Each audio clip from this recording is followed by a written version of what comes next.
right, folks, we are live from the Margaritaville Resort in South Padre Island for today's Starship launch. Wait. Mondays. What is today? We're also going to talk about Rocket Lab. Wrong show. All right, roll the music. And here we go.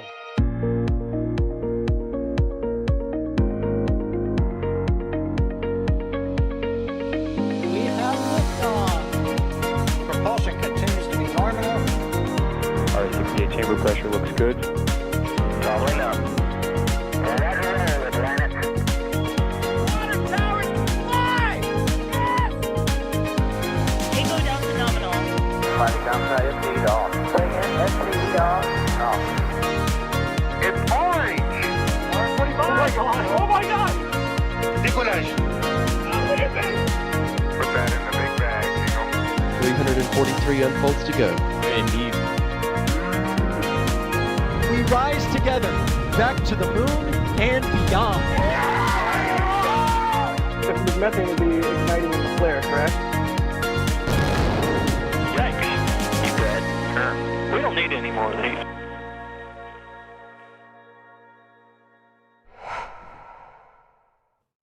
You're going to come to me after that and expect me to try and top it? Welcome, everybody, to this week's The Flame Trench.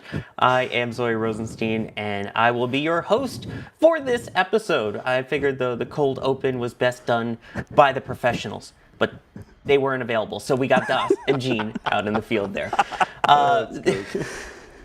We have a lot of awesome stuff to talk about, of course, the main thing being Starship, but you don't want to listen to me blab on for all those hours. I have a fantastic team of talented talkers to join me for this one today. Let's see whose picture comes up first for who will be joining me on the Flame Trench. It is Ryan. How is it going, Ryan Weber? It's going fantastic. I'm talented. We're talented? Are we? Yeah, Okay, I guess we're stretch, here. So, I mean, yeah, we're here to talk about Starship Flight 8. And, there's a few other things that are going on in space, lunar stuff with the moon. It's exciting. Can't wait. And they slowly chanted, moon, moon. Oh, wait, wrong rocket. Anyway, also joining us from Starbase is an empty room. Oh, wait, there's an EJ there. What are you doing in my hotel room? What the heck? I mean... How'd you get in here? You're not supposed to be in here. We haven't been stalking, don't worry. I won't tell people about that one thing that you did involving Dunkin' Donuts. Oh. What is going on? Don't worry. He's from the Northeast. Dunkin' Donuts is the best kind of coffee and donuts, so it's fine. Thank you for joining us. Thank you. What's going on, everybody? How you doing? And then, as you saw from the cold open, we also have the dynamic duo of Gene and Das joining us from the Margaritaville Hotel. How's it going? It's a good tech shakedown, I think. We're unmuted. Yeah, we're unmuted. It's a good technical shakedown for us here, all set up at the Margaritaville, ready to do the show today, which did not happen today. It happens on Monday, no earlier than. Yeah, it is what it is. But we're here, and we're set up, and we're ready to light a rocket. Once they stack it, they get around to it. Once they build it. They roll it out. You guys, can you look out the window and make sure? Is it stacked yet? I don't know. No. No, I just messed up the thing. Here, send that back that way. We're professionals. Listen to Sawyer. No, they weren't available. That's right. Nice, Sawyer. Also, I appreciate you checking the time. Is it 1/2 a freckle currently, Das? It's like in Back to the Future. This is the Back to the Future. Anyways, there's a show. Y'all do your show. Yeah. Yeah. We got some people saying it's going to be spicy. I think this one may be more off the rails than spicy. But a reminder, you can also be a part of this show. Tag us at NASASpaceflight if you have any questions, and we will do our best to answer as many of them as we can. And of course, before we start, we already have someone saying, let's get this party started. Spicy Flame Trench, Phil, thank you. And of course, we couldn't start without our best friend here, the Space Pope, blessing this trench. Thank you very much, as always, for the $50 super chat. This trench is now blessed, but as pointed out, this rocket is not yet stacked. But we are now one step closer to that actually happening. I mean, Ryan, where are we at now? What do we have that's new today? Hint, it involves a license. Well, yeah, we have the launch license that was released, but this is yesterday at this rate. And then not only that, they got a determination, so they can launch. They got approval from the FAA, which is kind of nice. The mishap is still open. I guess it's because they want flight data from Flight 8 in order to actually fully close it and verify all their findings and everything. But they have the authorization to fly now. That is once they roll a ship out, which is fun on that front, and we'll talk about here in a little bit because there's some news on that front that we might be getting closer to that. But yeah, the mishap investigation is still open, but they've completed a comprehensive safety review and has been signed off by the FAA so that SpaceX can fly Flight 8 while they keep finishing up the mishap for Flight 7. So that, along with the license modification we got yesterday, which is part Flight 8. It's like Flight 8 Plus. We talked about it a lot during the countdown to launch last night. There's a lot of little things that also help propel Starship, into the future with the orbit and whatnot. So we can even go into that a little bit later. But there's good news. It's not like they didn't launch today, but there's a lot of good news on the front. So good news, everybody. Good news. Yes, very good, my friend. Yeah, I was going to say we should normally have EJ do all the Futurama references, but yeah. Oh, yes, there's a lot of good news today, my friends, yes. Indeed. So yes, we now know at least that they will have permission to launch, and then as mentioned yesterday, we had some of the updates, if you saw the countdown to launch, where a lot of things got changed in terms of wording to mention orbital flights. Now, while we know that Flight 8 is still suborbital, it is going to be a suborbital flight, we know now that they will be able to do orbital flights upcoming, so potentially even as soon as Flight 9. I mean, EJ, could you imagine seeing a full orbital launch now? Yeah, Sawyer, I think that's definitely in the realm of possibility, but I do think it depends on how good this flight goes. I think that, in a parallel universe, this is the one they're going for a catch with, because we did see the Pad V sticks move the other day. They did move. Corbin, it moved. So, but, because the rapid iteration that SpaceX does, if Flight 7 didn't, Flight 7 itself, we may have been seeing a catch here, but it really kind of depends because it didn't go good. This one that was potentially a catch is not a catch, and then maybe now it's going to be the next one. There's provisions for the next one, right? So, I think we could see a catch then, dude. But it really depends. It depends on how good this flight goes. I mean, I'm not going to say that I don't want to see that, right? Like, that's going to be pretty sweet, right? But who knows? It really depends. I would say if this flight goes good, we're going to see one on 9. Ooh, bold claims. Well, not so bold, actually, kind of makes sense, but bold claims to add to the drama. But yeah, I mean, it's pretty cool. The one thing is they don't necessarily have a re-entry license for it yet. So when they do for Flight 9, anytime they go into an orbital trajectory, they are going to need to get permission to deorbit safely. So just one small detail. You can launch it, but getting it back is going to be a little different. Yeah. So, and I think that'll be added after they prove it out on Flight 8. It'll be modified under the current license because it'll be interesting to see how they do this license because we haven't seen a Part 450 license with a launch and re-entry vehicle all in one. That hasn't existed before. Like Dragon has its own separate re-entry license. Starship, considering it's still part of the rocket and not actually like a payload, kind of like Dragon is, it'll most likely be added as an re-entry section in that license. It'll be interesting to see how they word that and how they put it in. I can't wait to see how that kind of goes together because then it'll also pave the way for something like Stoke. Stoke's going to need a license like that as well when they do the same thing with their rocket as well. So I can't wait to see. It'll pave the way basically for Part 450 licenses going forward. Yes, I never thought it would be so fun to talk about regulatory Part 450s from the FAA, huh? It can get a little dry with the lawyer speak, but it's also interesting to see the changes that they've made between what they currently have for Falcon 9 and what they're now making for Starship to try to eliminate the issues of bureaucracy and having, whatnot. Because Falcon 9's got has got a license for each pad that it launches from. So I'm curious to see if they're able to condense this all into one license and keep it simplified. That's the kind of thing I'm waiting to see if they do or not. Yes.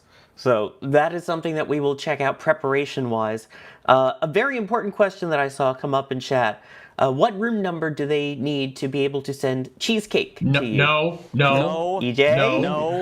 No. That's not a thing. No, we're not doing that again. We are well equipped to order our own cheesecake, I think. My wife said I'm not allowed to gain any weight for all these rocket launches, and I gained 10 pounds last time from the cheesecake. So And no more cheesecake. Gene's wife lays down the law. That's right. the law, guys. Don't mess with that. Oh yeah, no. The wives have the final say on that. That's for sure. Suddenly we're on the screen. I'm like, are we gonna be on the screen or not? What's happening? We have a special guest coming, so secrets. While we have you guys on the stream, then, while we're talking about preparations for Flight 8, while we don't have the actual flight today, how are preparations going for the NSF side of things? Jeez. We're all set up here at the hotel. We're at the Margaritaville. We have the room all set up. We actually have multiple studios this time because we have a very special guest who will be here with us, pointing at things behind them during the show. So we've got one set up on one side. We have our main sort of thing. We're still dialing this in. The background is really bright, but it is actually Boca Chica behind us. Over on this side is the rocket stack. So you can turn around here and you can literally see the status of the rocket back there. But Gene got all this set up. Gene, thank you for getting all the lights and everything ready to go. It's a service I provide, Doug. We actually have 4 studios here at the Margaritaville. We have that one in that room, this one in this room, and that one in that room, and you in the roof. Are on the roof. That's right. So 4 active studios for NSF right here in this one building. In the one building. And we haven't set up all the stuff on the roof yet. We sort of wait until right before launch to do that, like the day of, morning of, we'll get all that set up. But we have been working on the infrastructure. We installed some new point-to-point technology so that we can get a stronger signal and more bandwidth across the channel. We used to be limited to like 150 megabits, and now we have 1.75 gigabits going across the channel, plus the old 150 we've still got. So getting it so we can get more cameras, higher quality, that sort of stuff, hopefully a more stable signal. I've been doing a lot of work on that. And after I put down the microphone here, I'm going to go up on the roof and make sure that I can dial that in and do a bunch of testing and speed test and everything like that. And I'm going to watch the flame trench. Gene's going to watch the flame trench. Over on the other side, we've been doing a ton of preparations for the camera kits. We're building a bunch of harnesses. In the past, a lot of our work has been, we have a bag of cables, a bag of snakes, right? And you just pull out all this junk and you try to make what you have. Instead, we're trying to get everything ready in advance, so it's all bundled into like a little shrink wrap harness thing. You just plug in everything you need, and you go. So every flight, we try to do things a little bit better, a little bit more streamlined. Sometimes we fall back a little bit because rust or water or something like that happens. But we're always out here days before the flight. We don't like fly in the day before the flight and everything's ready. We come out here days in advance to test everything, set everything up. That's why we're here on this right now. We're testing to make sure this gear works. And it works. Is it working? Yeah. It works surprisingly. It's a ton of work in the background to bring you what happens on these launches. So thank you to everybody in the background. Back to you. Absolutely. Thank you for the update on that. Back to you, not in the studio. I've always wanted to say that. What? Oh, there you go. Well, now it is said. Yeah. And Wait, I also, am in the especially studio. since you're out in the field a lot. Yes, you're right. Actually, EJ is in the other room. I am in the studio. Wait, so if you knock on the wall, are Gene and Das going to hear it? Yeah, of course. I can hear them. See, I can hear the laughs. Yes. And not just because you're wearing a headset and listening to them on the microphones? Yeah. I have really no way to prove that to you, huh? The commentary is coming from inside the house. Yeah, there is. It's coming from inside the house. It's a ghost. Ghost. Oh, nice. Anyway, Oh no! yeah, Oh so... no! Oh gosh! The door's opening. Oh! We're not alone. Oh no! Wait, is there? Oh my gosh, Gene, you teleported. How did he get there so fast? He beamed over. Where'd he go? We will actually be talking about rocket news here, y'all. We're just having too much fun. He's gone. I'm sorry, who here comes for the actual rocket news? You come here for the laughs and the spicy opinions, and you watch This Week in Spaceflight, And the which comes up chaos. after this show to get the actual news from Alicia. That's a good point. Oh boy. Anyway, while we're getting ready for this upcoming flight, one thing that is noticeably missing still is the ship. Ship 34 still not out right now. So, where are we at with that, Ryan? Well, it's still in Mega Bay 2. Its transport stand, it's still sitting out in the ring yard, or formerly the ring yard, if you want to call it that. It's in front of the bay, we'll put it that way. However, there are road closures on Sunday there's about 12 hours of the day on Sunday that are covered in road closures, which all say factory to pad. So my guess is that's for Ship 34. Now then, I guess the question arises, is that quick enough, or is that early enough for them to roll it, stack it, and have it ready to launch on Monday? I don't know. It might be. The thing is, the SpaceX has never rolled a ship that close to launch and stacked it. So I guess the big question on that is, can they get it done? Maybe, maybe not. I'm not going to say definitively that they can. I mean, it's SpaceX. I kind of believe in them that they probably could. And they still wouldn't be targeting Monday if they didn't think they could do it, is the one thing. They'll challenge themselves to try to do it, because eventually the program's going to have to do something like that. They're going to have to roll it out and stack it quickly. So it's kind of one of those tests for the team to see if they can get it done. But, of course, if they can't, they do have backups. As much as I don't want to say it, but SpaceX did say as soon as Monday. So I hope they do make it Monday. It is one of those things. But we're just going to have to wait and see when 34 rolls out. The biggest next thing for it to happen with it will be the door to open and the transport stand to move in. Then the ship has to get put on the transport stand and has to get its dumlinks loaded up, the 4 dumlinks they're going to deploy during launch. That has to get loaded on, and then they have to roll it out to the pad. So we're kind of just watching and waiting for that to happen. They do have those closures. They do have closures pretty much spread out over the entire day on Sunday. If I remember correctly here, they've got it 1 a.m. to 5 a.m. is one of them, 10 a.m. to 1 p.m., and then 4 p.m. to 9 p.m. So I hope they don't do it 4 p.m. to 9 p.m. and that'd be cutting it pretty close for checkouts. I hope it's kind of like either that first closure, give them as much time as they need to, from checkouts and get everything kind of sorted with that ship. But it's kind of just wait and see over the course of, today, tonight, and tomorrow for them to put that thing on a transport stand and load it up with the links. So we're just kind of waiting and seeing along with everyone else here. Ryan, I feel like it's Groundhog Day here. If the high bay opens and the Starship sees its shadow, the launch gets pushed a couple of days. Yeah. Seems like what's going on here. It's like it's open. It's flapping its wings. It sees the shadow. It went back inside. Yeah. 6 more weeks of disappointment. Can winter go away, please? I mean, it's warm right now, but also. Well, yeah, the Bostonian who's now in South Texas. But anyway. You're in Florida. But I know, it's fantastic. But along those lines, I mean, Johan has a good question here. So what is the latest time before launch that they actually need a full stack? Is it 24 hours before, couple hours before? I don't know, EJ or Ryan, which one of you wants to take that? I can start with it. I know their launch countdown seems to start at T-minus 12 hours. There seems to be a set of stuff that they do T-minus 12 hours before.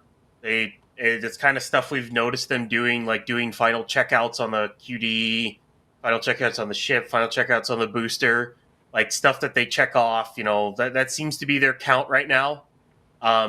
So I would assume that before that, they want to do the checkouts of making sure the QD, the plate works, the engine gimbals work, the flaps work, sensors work.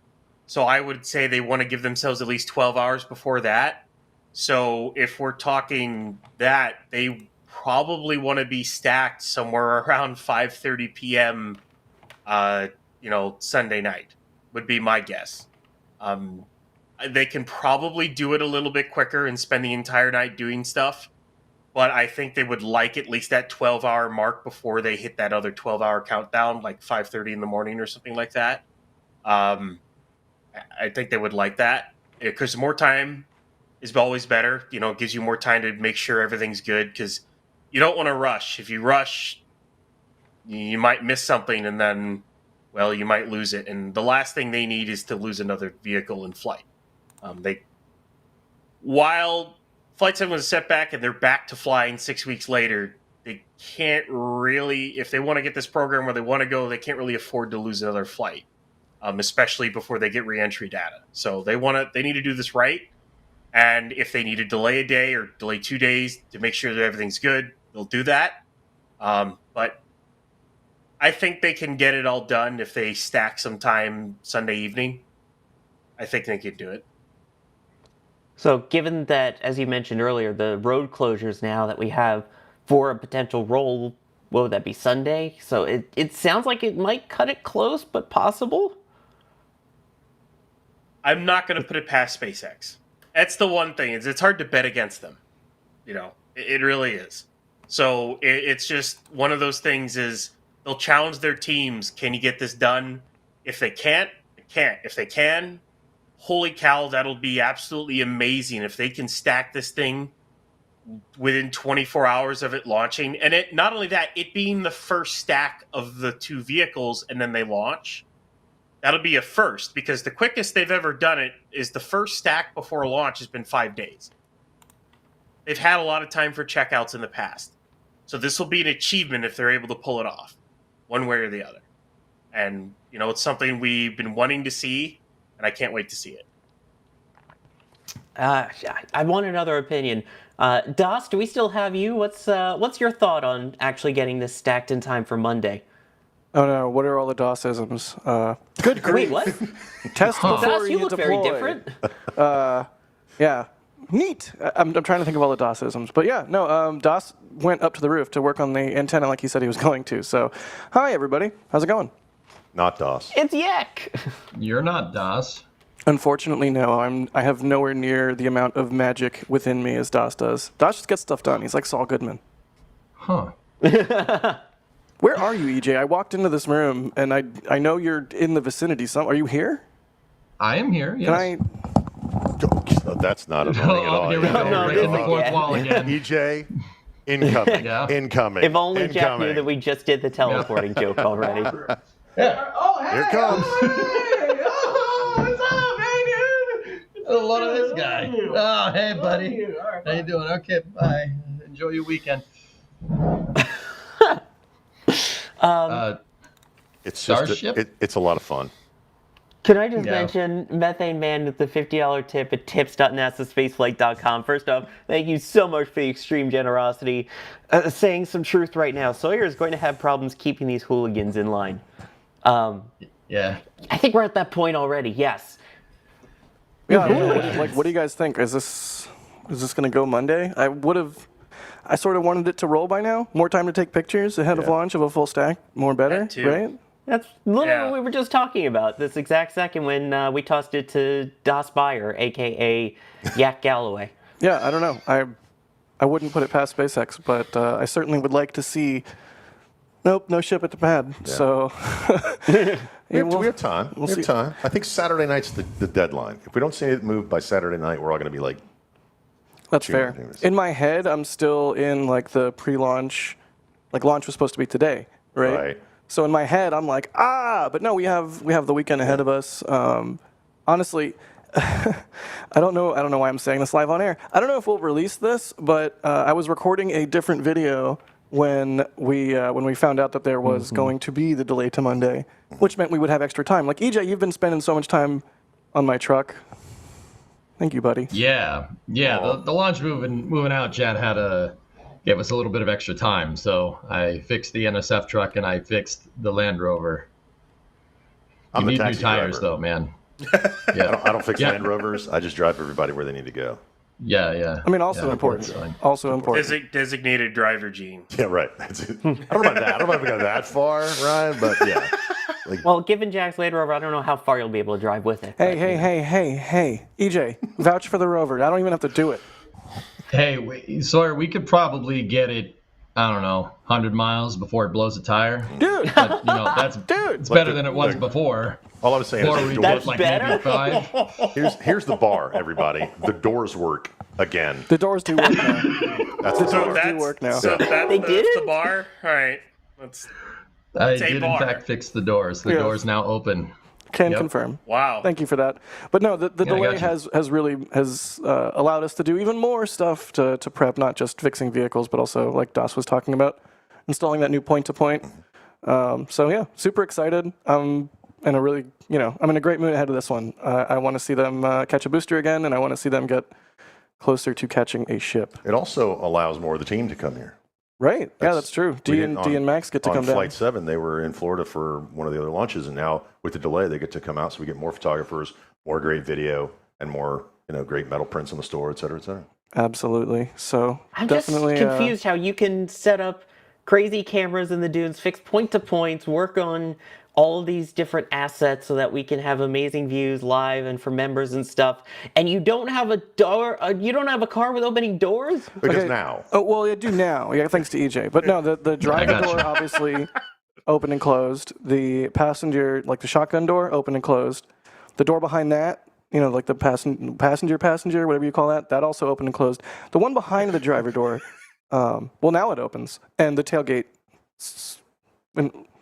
Work in progress. Minimum viable product. We iterate fast. We fail fast. We iterate fast. It's how we get things done. We're iterative with the Land Rover repairs. It's just gonna keep getting better, and eventually, I'm driving that thing to the moon and then Mars. Wait, who's we? Because my car works perfectly.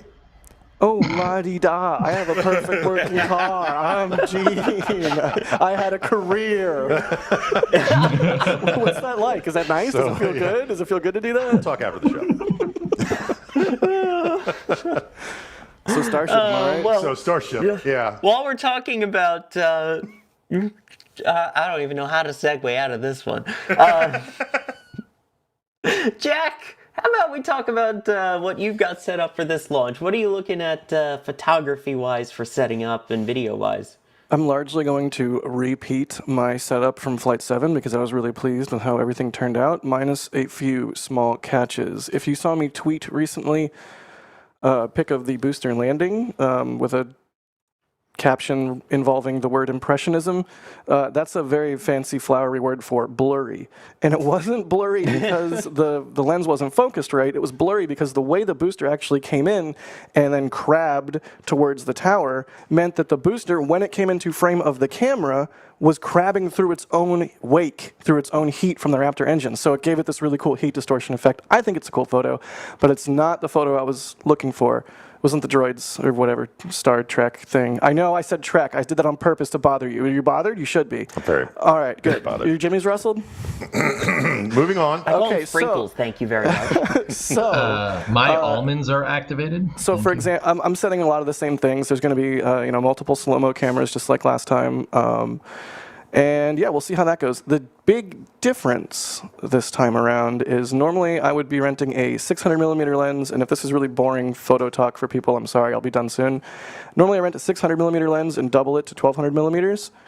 This time I rented a 1200 millimeter lens, and I'm going to double it to 2400 millimeters, and then apply a 2.3 times additional zoom field of view, technically. If you don't yell at me, I know, I'm keeping it simple for the people.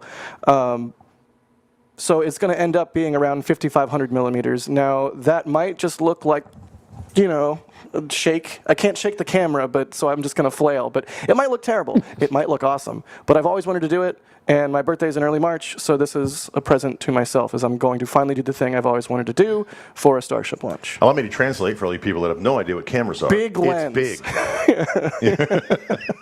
Is it heavy? Then it's expensive. Put it down. It's actually Yeah, not. exactly. It's actually remarkably light because Canon in their. I'll stop. I'm sorry. I'll stop. It's like alien technology, dude. This lens. It's also $20,000, but it's a rental, so I'll treat it nice.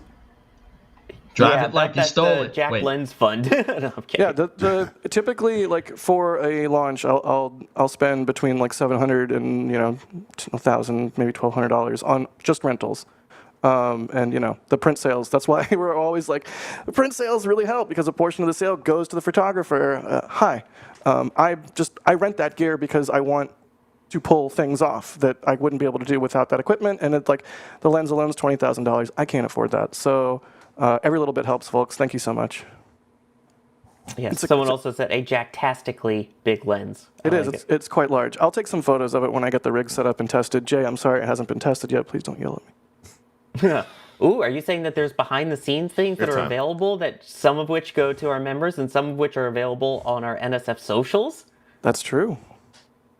Oh, was that a seamless plug or not? Not seamless at all. But anyway. It's a plug. There's a plug. It's about as good as the back door on Jack's truck.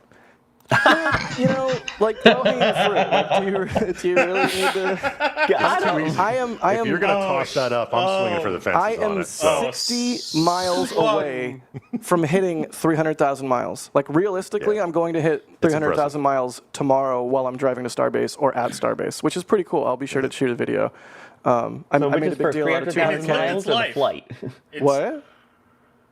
Which happens first, 300,000 miles or the flight? 300K for sure. I easily put 100 miles on the truck a day. Easy. Just going back and forth from Starbase, what have you. Might even hit it tonight. We'll see. All right, sorry, car talk. Starship, am I right? Yeah, by the way, also, John is asking, can someone ask not Das if he's ever worn a kilt? Random question. Thank you, Jay. All right, fine, Jay. Thank you. I'll thank some people here. The name's Dave. Thank you for becoming a Red Team member. Austin Skirvin, tips.nasaspaceflight.com. The stream is going off the rails. Moon train choo choo. No rails, best rails. Hopefully Captain Yak shows up with his kayak and a kilt. Well, yeah, 1 out of 3 of that part. Sawdog is really rolling with all his answers. I appreciate all the puns and references in there. Very nicely done. Off the rails. This stream never started with rails, says Jay in the back channel. Space Pope sending blessings to the Earth Pope in hopes of a speedy recovery. Yes, absolutely. Bideford, thank you for gifting 5 Red Team memberships. Greg Watson saying Mr. Yak. Hi. See. EJ, can you say it properly? Mr. Yak. No, it's not Mr. Yak. It's Topo Chico Yak. Oh, see. See. Methane Man, thank you for gifting 10 Red Team memberships. I'm just going to move on from that. Johnny, thank you for the 10 curly E's, the euros there. And Roseanne Devasto with the $20 super chat saying, for Jack, I really appreciate knowing the details.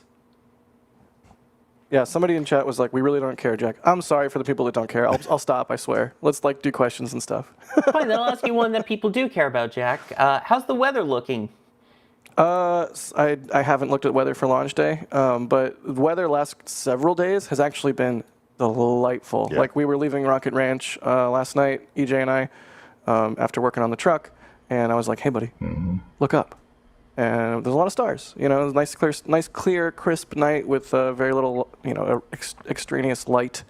And if we get a launch on Monday, near the end of the window, then maybe, just maybe, Space Pope willing, we'll get the very first, what I am going to now coin as a star jellyfish, or maybe a star jelly. We'll workshop it, but the very first Twilight launch of Starship is going to be a mind blower, and that's for a variety of reasons, not just because it's cool to see from all the launch photographers and everything's perspective, but also because of normal people's reactions who are outside like walking the dog, not even expecting to see something, and they're in like, I don't know, South Florida somewhere, and they're like, oh my God, it's alien. Like, I love that. I love when people get exposed to rockets without, and then maybe they get excited about space, and maybe they're like, oh, let's go to the moon again. I didn't know we were doing that. That's really cool. So first Twilight launch of Starship, maybe as soon as Monday, please. So yeah, weather permitting, hopefully it stays the exact same as this because it has been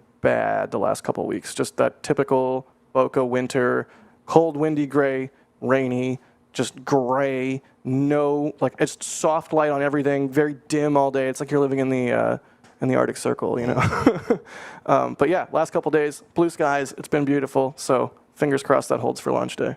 Yeah, I mean, I pulled it up while you were talking, and it said it looks like the high is going to be in the 80s. It's going to be a little bit of clouds, some wind, but we saw that on Flight 7 too. Right. The wind didn't have a problem, and then they launched it. So we'll see. We have weather people that are going to check it more in detail instead of just pulling it up on their computer. Yeah, I'm excited to talk to Adam about this. I can talk. Because Adam will fill us in on what's going on with the wind shear and all that stuff, because wind shear is probably more important to look at than even just like ground speed winds and stuff. But very exciting. I'm really excited for this launch, not just because of the twilight effect, also of course second launch only of Block 2, so that's going to be really exciting. Hopefully it doesn't, as EJ said, Flight 7 itself. Yeah, there's a little bit of low level wind shear is looking like on Monday. And Tuesday might be around the same. I kind of looked at some of it here and there, but Adam would know more than I do about it. But I guess it is something to watch. So this is the difference between Ryan and myself. I wasn't going to mention that, and then Ryan's like, "Ooh, I get to rain on their parade." So Ryan raining on parades? What? When? No, it's wind. I just want to let you know the information. What? I said it's going to be a little windy. You're right. It's going to be some more than a little windy. So, yeah. So Ryan, somewhat of a curmudgeon? I never. no. Never. Never. Hey, happened. did Joey works on planes? I love you, Ryan. Don't I have a thought chance. he Me too, was a Jack. boat captain. A boat. No. Hey EJ, when's Starboat? When single boat to orbit? I wish, man. We watched Cowboy EJ, Bebop the other day, and it broke EJ's brain. Yeah. We should I try to hadn't get watched it in a long time. What's up? We should try to get that Kitty Hawk class from Brownsville. See if we can use that thing.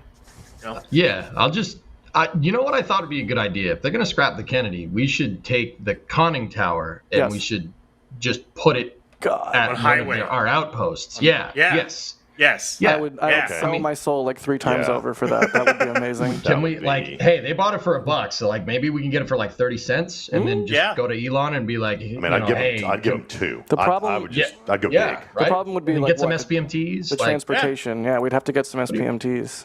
I mean, That would be a it cool could be collab. done though. If anyone Be out done, there though. works for an SPMT company, that would be a really cool collab for a video. Yeah. dude, that would be the coolest outpost ever. Jack. But yeah, fun driving- fact. You inspired me a little bit, EJ. Sorry, Ryan. You inspired me. Here's some interesting and useful information should you be here in Starbase for this launch. Do not slow down at the Border Patrol checkpoint. When you're heading out to the beach, you don't have to slow down. I mean, Right. obviously, be careful and be nice to the law enforcement that are there. But you don't. I see people like crawling to a stop, heading out to the beach. You don't have to do that. Also, by the way, you can get to the beach and get on the beach, but turning around at the end is pretty difficult. So you Yeah. might want to turn around like before then. And then also, of course, as you're driving out on the road, if you look left after you go through the checkpoint, there is the JFK. It's there in the port. Like you can see it sitting there. So everyone that's been showing up and like, hey man, did you get JFK around? I'm like, yeah, it's right there. And they're like, oh. So yeah, if you want to check it out, it's very visible from Highway 4 up and down as you head to or from Starbase. As a native of the New England area, it pains me in my heart to see that ship sitting in the scrapping yard. Yeah, it's bad. It's not okay. We should get the conning tower. Should Yeah. put it down so we can watch rockets from it. Not because it's Be great. easy, but because it's rad. That's good. Not because it's hard. Yeah, that's right. We should absolutely do that. So it's the scrap yard, not Harvard yard. Yeah, that's right. Yeah, that's right. It goes in the scrap yard. Oh my gosh. Killing me, man. Where do I? I try. Where do I even go next? That's right. It goes in the scrapyard. Hey, Booster 15 might have its FPS Sorry. installed. I was gonna say we've talked about the ship. We haven't really talked yet about the booster. Ryan, what's going on in terms of hot stage rings, FTSs, and other stuff? Well, the hot stage ring's back on the booster. They did that last night. So, as you can see, the launch site looks kind of cleared out. The booster transport stand is still there, but usually don't take that away until they're much closer to launch. Which, well, yes, we are, but of course, there's a vehicle that's missing from that pad at the moment. But they've been working on the FTS. We're working on it last night, and I think through some of the day. So I think it's safe to say the FTS is installed on Booster 15 at this point. Because I haven't seen all the lifts have left. Usually, if they're still hanging around, it means they get more work to do. So, with that being the case, that means the booster is ready to go. With the fact that they've basically cleared out the pad, usually means the pad's ready to go. They didn't paint it this time. I mean, paint is paint. Who really cares, right? They don't really need it. So the pad and the booster look ready. So they're kind of waiting on the upper stage here.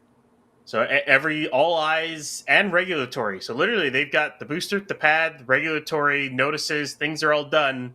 You're just waiting on the ship. So that's kind of where we're at in total.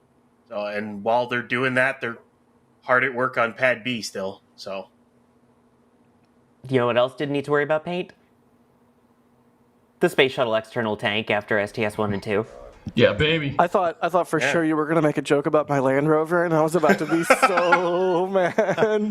Oh, I missed one. Dang I'm it. glad you messed that up. You messed that up, buddy. Well, that's all right. We can call yours rustic because it probably has a lot of rust all over it, so it's fine. You know what, dude? I mean, as much as I want to just absolutely thrash on Jack, and that's really fun to do. I'm not gonna lie. The Land Rover is it's not rusty. It just has 300,000 miles on it. It's been around the block, you know what I mean? But it's actually not too bad under there. I was kind of amazed for an English vehicle. He said a lot of nice things and then swore me to secrecy, so I'm just going to let him. It's actually not too bad. It's got 300,000 miles on it. So, considering the environment it's in for a good chunk of time, like that environment down there is not kind to anything metal or anything really at all. Nope. Right, including the orbital launch mount and the vehicles and everything else down there that's actually Starship related, not just Jack's car. I'm trying to rein us in a tiny bit at least. Mm-hmm. Actually, if you're raining on the parade, I'm going to try and rein us in. How about that? Sawyer, did you see on Starbase Live, they started putting up a triangular structure on the side of Pad B. Do we know what that's about? Do we have an idea of what that's about? All right, Ryan, shoot your shot. Let's go. Where the booster QD is going to go. That's where we think it is. Or booster QDs. We don't really know yet because we haven't seen a Block 2 ship aft, so they could do 2 QDs. Locks on one side, methane on the other. Kind of like there's locks and LH2 for the shuttle. So we're kind of waiting to see what they're going to do. We're just kind of watching it get built at this point. We're, need to see more before we really know for sure because we haven't seen a booster QD or even a ship QD plate, so we don't know what it's going to look like on Pad D yet.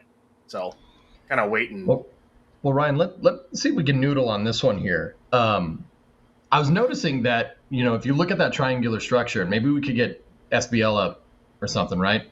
The way the spacing on those beams that are kind of the vertical beams on that thing, the way they're spaced out is kind of in a really interesting way. I think that might give us some clues as to where the booster quick disconnects, plural, might end up. Because obviously, if you have two supports that are closer to each other, right?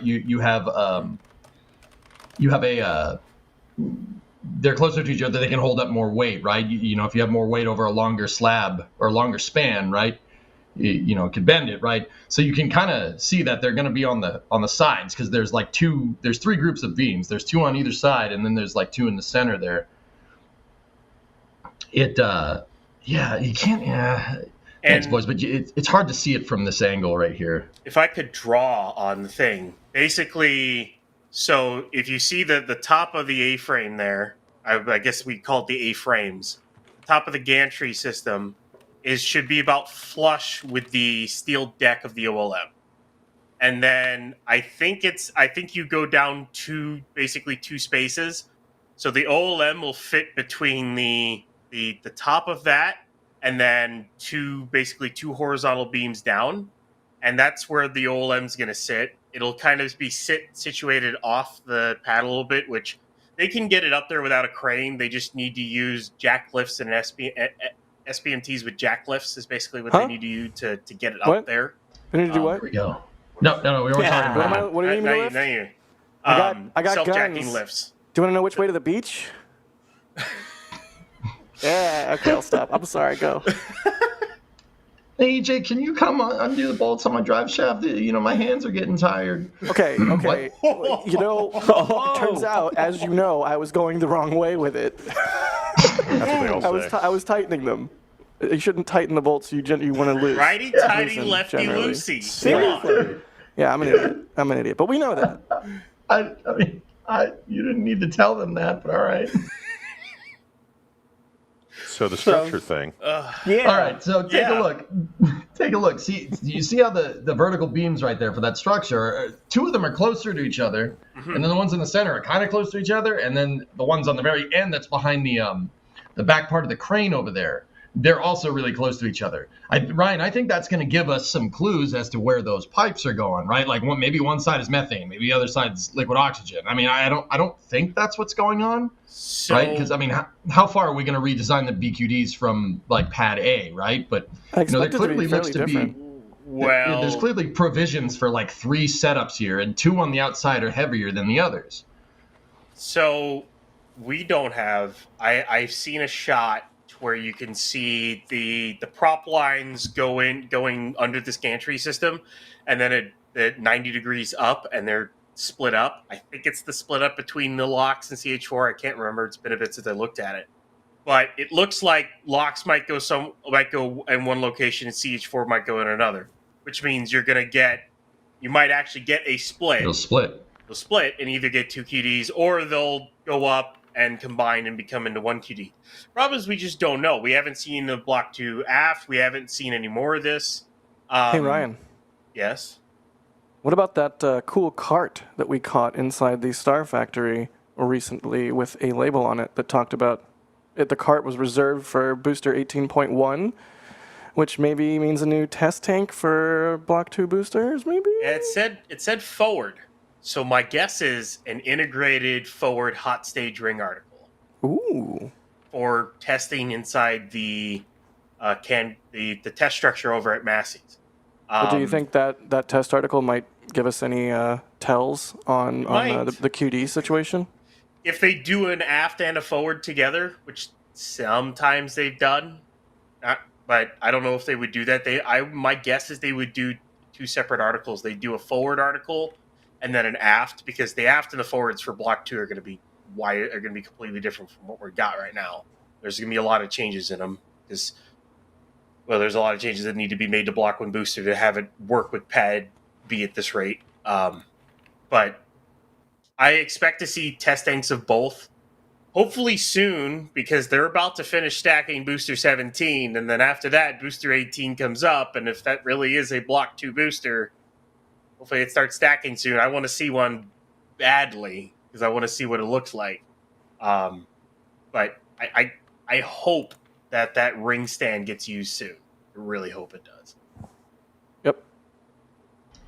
Guys, I'm almost wondering, I'm going back to the umbilicals. Are these going to look like tail surface mast umbilical carriers here? Like there's going to be 2 and they're going to have to be angled in, right? Because they're looking at the boosters. This is going to end up looking like an SLS mobile launcher if I'm looking at this, right? Am I wrong here? The one thing I say is look at the funny thing is if you look at the render of Block 2 from that table a long time ago, the ship render on that turned out to be pretty dang accurate from what we got for Block 2 ship. It really did. And if it really is accurate for Block 2 of booster, that means you're going to have the grid fin motors are going to be in separate units installed in the top of the methane tank. You're going to have an integrated hot stage ring, and you're going to have what looks like 2 booster QDs with almost no engine shielding. If that's accurate, that's a big if, big if. Knowing SpaceX, they'll call one BQD-A, and they'll call the other BQD-2. BQD-1. Alpha. Alpha and 3. Oh, God. Yeah, right. Can I inflict some psychic trauma on people really quick? The towers are going to flash, not in sync. The second tower hasn't started to flash its FAA hazard lights yet, but when it does, I don't think it's going to be in sync, so that's going to be fun. Yeah. Anyways, bye. Jack, why would you even bring this up? Get ready for that. I wish they would synchronize them, but I don't. There might even be some regulation where they have to be, for hazard avoidance, not synchronized. I can talk. Although We need to do it Not to like synchronized, reggae yeah. music. That would be if you could do Yeah. it. Just have like the cheat techno, and be like, Yeah, that'd be great. Elon, Yeah, make we that would happen. need someone to make a beat that actually goes to the light patterns on that. That would be awesome. I'll hit Tim up and have him do one with his band. Speaking of hitting us up, a couple of people hitting us up with some crazy awesome support.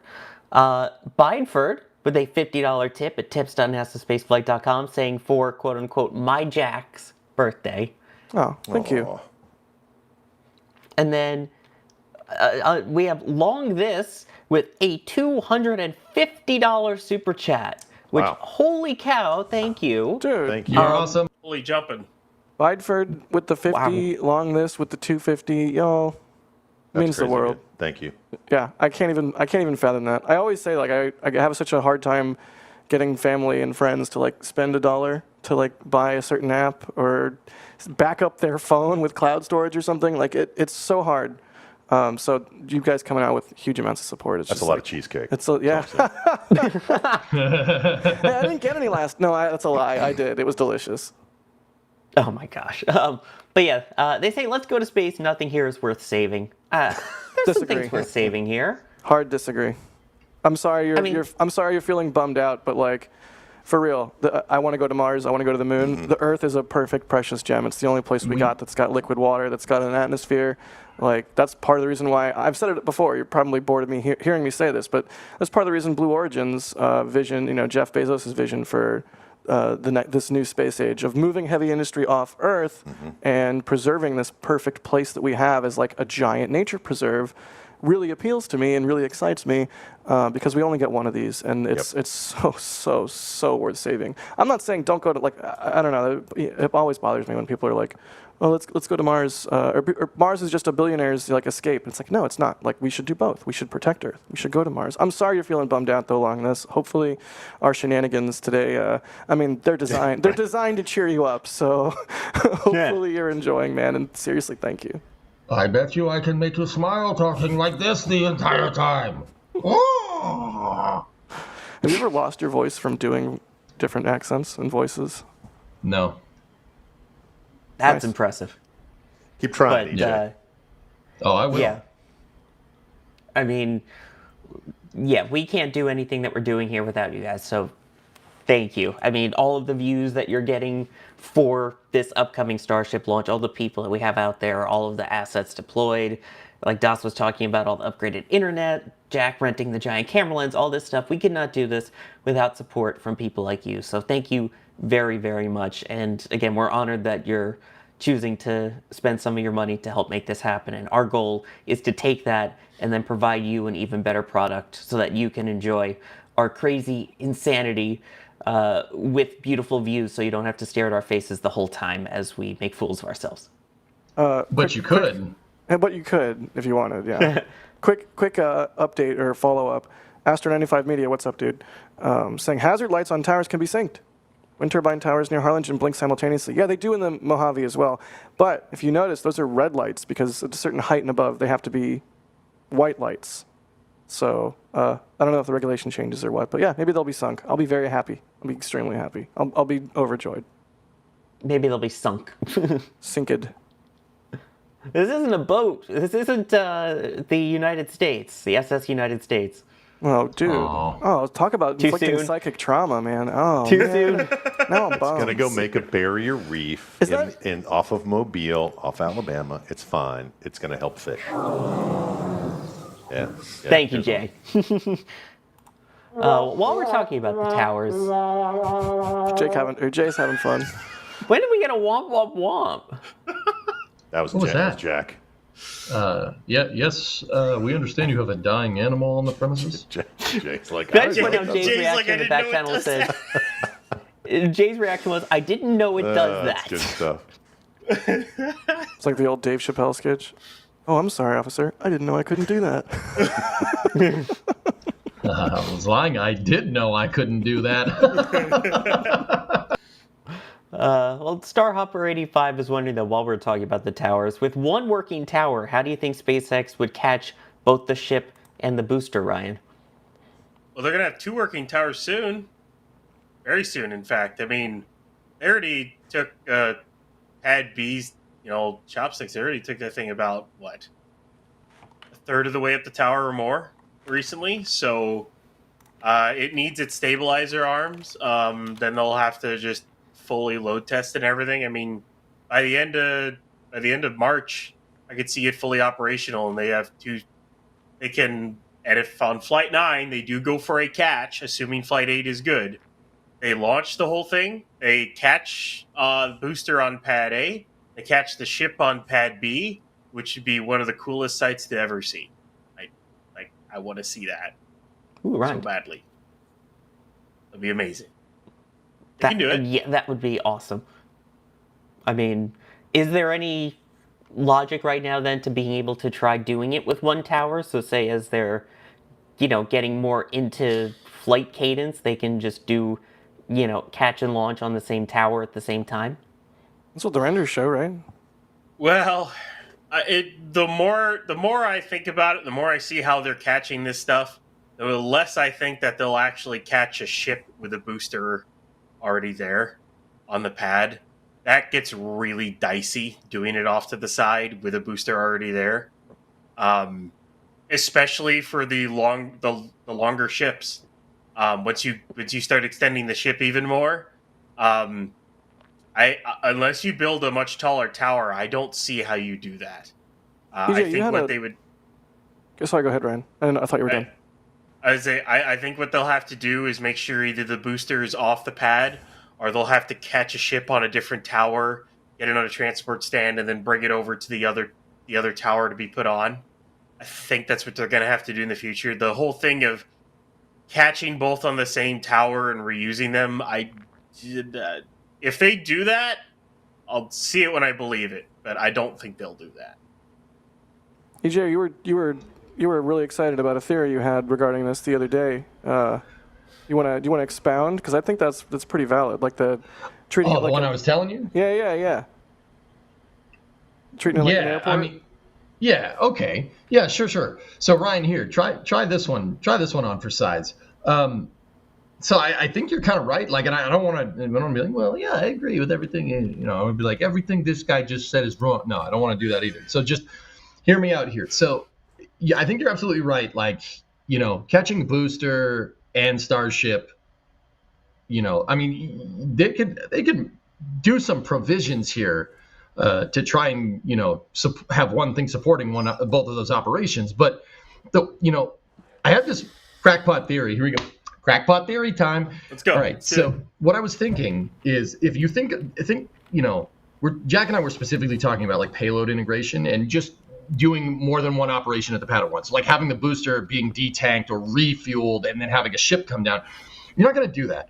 The way I was kind of thinking about it, and this is the crackpot theory, was you think about the towers like runways, right? You can have think about a runway at an airport, right? The tower is one, pad A is one runway, right? Tower B is another runway, right? And the way this kind of works, right, is if a booster is on the pad, you're not going to land a plane on an active runway, right? If there's somebody taxiing across the runway, you're not going to try to land. I mean, in plane stuff that, hopefully it's not a runway incursion like what we saw the other day. Unauthorized runway incursion, right? Yeah. But the point is that, you kind of said this a little while back too, like, you'll have one landing on one takeoff operations on another. And then, think about like the transport stands for starships. Like, I know you love those things, right? Like the transport stands for the Starship itself is like a tow bar for your Starship, and you'll tow it to like a jetway, in this case, the Starlink like payload changeout room or wherever it is, right? And in that particular, if you think about it like that, a booster being on one of these towers really doesn't make any sense to land a ship on it, right? Because it's a runway that has something on it, right? You're only going to land on a runway that has nothing on it. So you could have, like, that doesn't mean like you're going to have like a dedicated catch tower completely. It's just you land, you know, you just have a lot of towers, like an airport would have left, center, and right runway, right? You just have more runways. Just build more runways, bro. No, build more towers, right? And just land the Starship on a tower where the booster isn't, and then the Starship will, you know, the catch arm, the chopsticks will put it down on a stand, and then, you know, a tug, you know, maybe not an SBMT one day, maybe it's a tug, right? Or maybe they build the SBMT into the transport stool or something, tows it over to a payload changeout area like a plane would taxi, right? Like a plane would taxi off of the runway to a taxiway to a jetway, right? To the ramp. You know, the transport stool is basically your tow bar to move that over there. And if you think about the operations like that, landing a Starship with a booster right there, that doesn't really make a lot of sense. I mean, I'm not saying they couldn't do it. The other thing I was thinking, dude, is like, and this is crackpot theory number 2. If you rotate that tower like 90 degrees from where it is, so like the tower is kind of in a diamond shape like this, and then the pad is kind of right here. If you rotated it, that's 45, moron. If you rotate it at 45 degrees, so when the chopsticks are at their fullest extension fullest, you know, kind of yaw to the right, being over the OLM, right? You know, they could swing the chopsticks all the way back to the left and catch from over there, and you could kind of have operations that wouldn't interfere with each other. But that would, like, you'd have to rotate one of the towers, and two towers that two out of the three, well, actually all 3 towers are kind of not in the right orientation for that, right? So you wouldn't want to do that. Not in that orientation, right?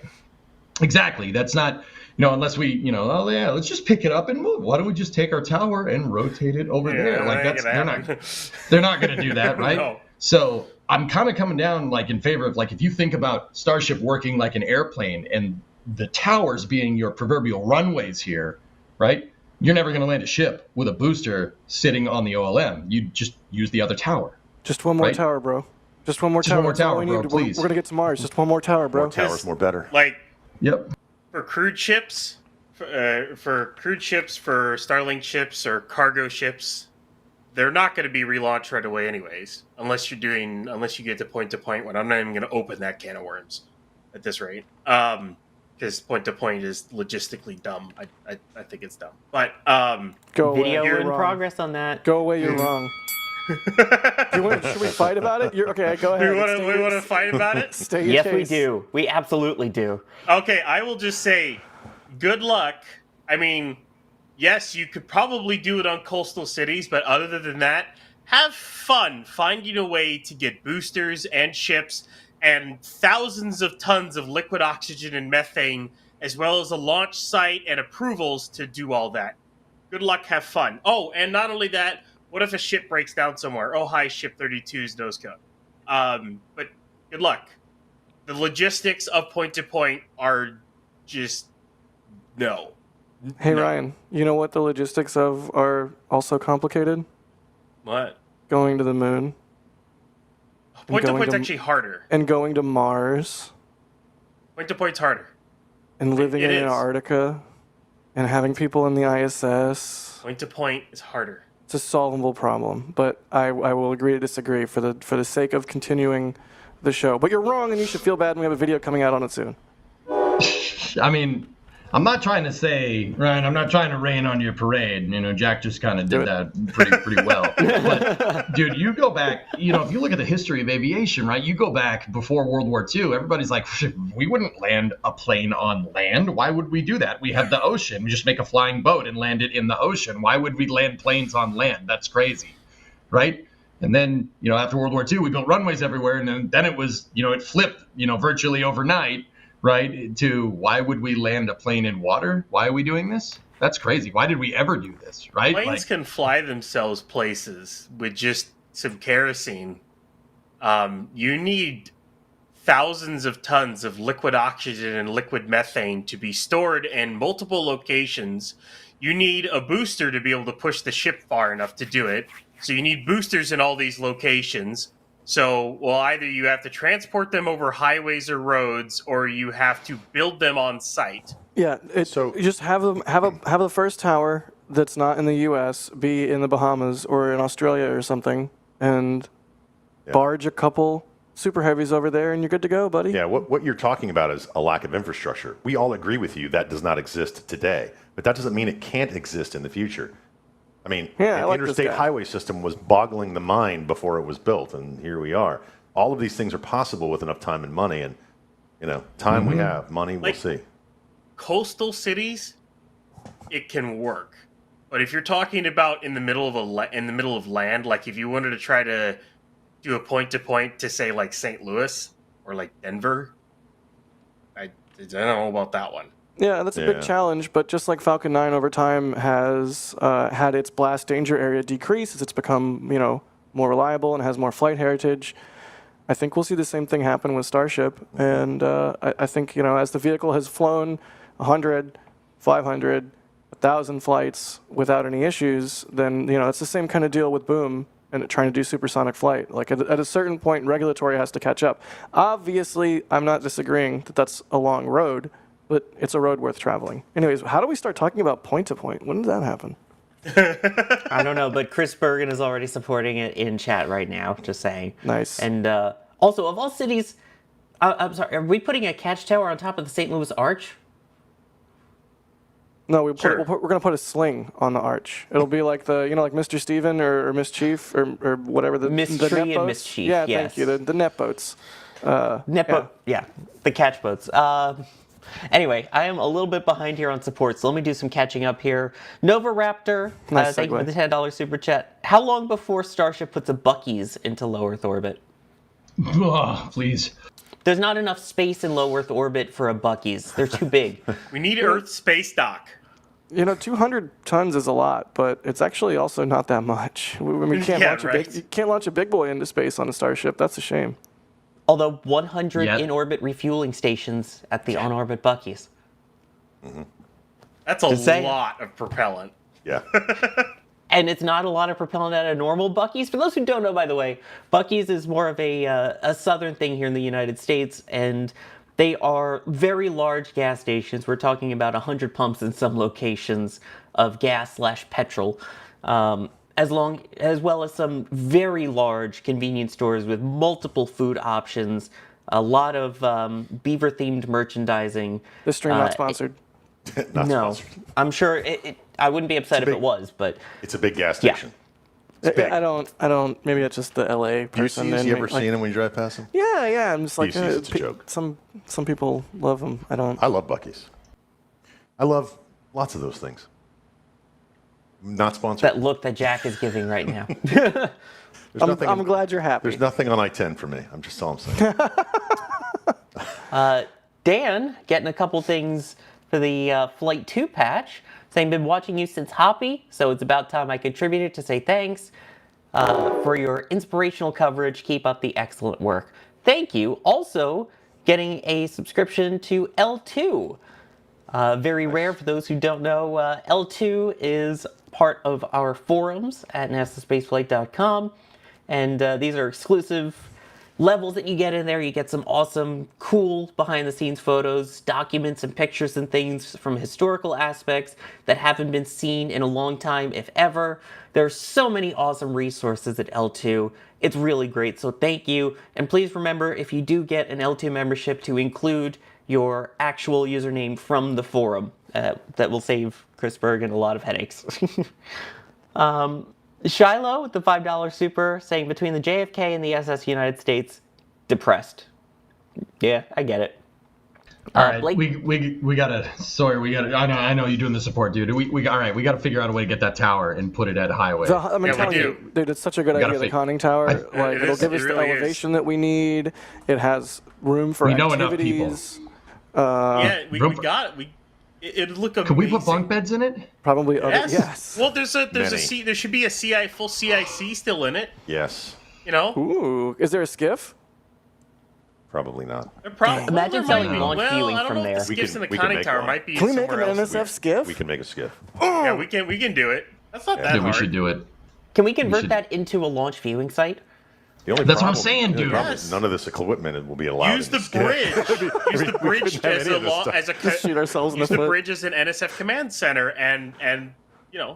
That Also, would be because I amazing. totally know what it is, and I'm not trying to find out for myself. Maybe people in chat don't know what a skiff is. Some secure compartmentalized information facility. Yeah. It's a room you In use to do English? classified stuff in that can't be spied on in theory. Just run an electrical current through the walls. Spy-proof room, Yeah. Okay, thank you. in theory. I mean, I totally knew that, of course. Yeah, Yeah, just for the viewers. It was for the viewers. Yeah, for the viewers. for the viewers. Yes, Yeah. for you. Blake Alexander, thank you for gifting 10 Red Team memberships. Wilbo Baggins, thank you for gifting 5 Red Team memberships. Phil, thank you for gifting a Red Team membership. Steve, thank you for gifting 5 Red Team memberships. Long this, once again, with another $250 No. super chat. Dude. Another one? Wow. It's not the same one, right? It's the second one? Second one, yes. Yeah. Holy- Wow. Dude, you're a legend. They say That's I'm crazy. not bummed, just tired of people saying we can't both expand to the stars and make our world better. I'm glad you're Hey, not Jack, bummed. that's exactly what you were talking about. Yeah, I'm glad you're not bummed. It is frustrating, but you know what? The best thing that we can do is just keep getting the people that want to be excited about it. And then when the new space age is really kicking into gear and we're making drugs in space and we have a base on the moon and everything cool is happening, hopefully, people will, that argument that we can't chew gum and walk at the same time will go by the wayside finally once and for all. I was really, really, really stoked to see Tim's moon conspiracy theory rebuttal video come out, in part because that's another thing I would love to see go by the wayside forever. So trust me, I feel your frustration. There's those little things everywhere, but we'll get through it. We'll get through it, and the future is going to be really sweet. That's on my watch later list for tonight, by the way. But yes, Yeah, thank highly you recommend. again. Thank you again for the beyond generous support tonight. Long this, it's appreciated. You say that there's things that are a bummer here on Earth. You were not one of them. So thank you for that beyond kind support. So Also, there's nothing if Jack- not a big sweetie, and also you know nothing about bagels. What do you want to talk about me? What? Well, no, I was going to say that walking and chewing gum at the same time, you don't have to do them both. I don't chew gum. Inside joke. I get it. Wait, I got this one. I got this joke. And you're out. He's out. Yeah, he's out of this conversation. Yep. Yeah. Also, then revealing that Jack is standing on a box. What? Hey, his headphones aren't on. He didn't hear it. That was not me. He didn't hear it. It's all good. Don't ever repeat that again. He's not on headphones. He cannot hear what you say. Don't repeat What did he that say about me? ever.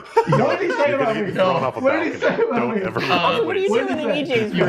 You have to agree to not harm Gene or Sawyer. Okay, I agree. All right. He said Sawyer said you had to get EJ. off your box to get out of the set. We could see you step down. Oh gosh. Okay. Oh, no. Now He we've didn't gone hear off that the part rails. either. Okay. Hey, It is was he not gonna me. go It back was- on it his was not word? me. No, it was he not me. gonna go No, back on please. Please. There are He's things back about in the being other thrown at room. me. Uh-oh. We're in trouble. All right. Look, I'll admit, don't- well- I broke the code, but Sawyer made it public. Watch, folks. I'm just saying. Watch this. Here we go, Ready? Here we go. Here's the difference. Here's All the right, all right, difference. here you go, I'm here you short, go. right? Okay. Tom Cruise over here. Except I look horrible. There. That's the lie. It's a lie. It's called filmmaking, people. It's a lie. Everything is a lie. You think reality TV is real? It's a lie. Wait a minute. Let's talk Hold on. about literally anything else. It's not a green Oh, screen. no. This is not a green screen. And here comes EJ for scale. That's what we need is an EJ comes for EJ. scale. Oh God. EJ the banana for scale. I'll EJ, step how in the tall? middle. How tall are you? He's taller than me. With the Oh hat my on. With gosh. the hat on, he's like 5. Take that. No, I think take that out. We look like signal bars on, Yeah, on cell yeah, phones in the right. 2000s. That's right. As long as they put the wide bar in the middle, that's yeah. That's all we're gonna tell. We're gonna do the thing. All right. Oh gosh, This is really good you guys television. are all children. Wait, are we doing left over right or right over LSR is left? going to have fun with this. Stuff's on the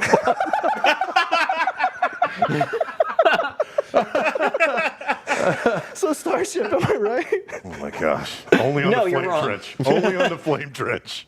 Only Only on the Flame Trench, a reminder we have This Week in Spaceflight that comes up after this that has actual serious news and dives into all the topics in depth, featuring awesome Alicia. So stick around for that for the real news, and stick around for this for more whatever this is. It's fun, is what it is, Sawyer. We're all having fun here, as much as it may be somebody's expense, but we're having fun. Oh, absolutely. It's somebody's. It's Jack's expense. Let's not kid ourselves, okay? Hey, love you, Jack. I'm annoying enough about so many things that if I wasn't the butt of so many jokes, I would just be a jerk and everyone would hate me. So thank you for making my curmudgeonness possible. And it all comes around. It really does. We all, I mean, again, like you say, we're all friends and we just have a good time. And We're not friends. I mean, you thought we were Breaking friends? news live on air. This guy thought we were friends. Again with the box. Again with the box. I will say. Put that on a shirt. Have that on the store later. It's a Jack in the box. What's in the box? Oh, God, dude. Really? Jack in the box. Yes! Really, dude? You won't let it go. I'm going to keep going. Seriously, I can do this all night long. Really, dude? Token! All right, Sawyer. Were we supposed to talk about Rocket Lab? Starship, am I right? What's Hang happening? on. How have we not had a Jack on the box joke? Jack in the box? Jack on the box? No.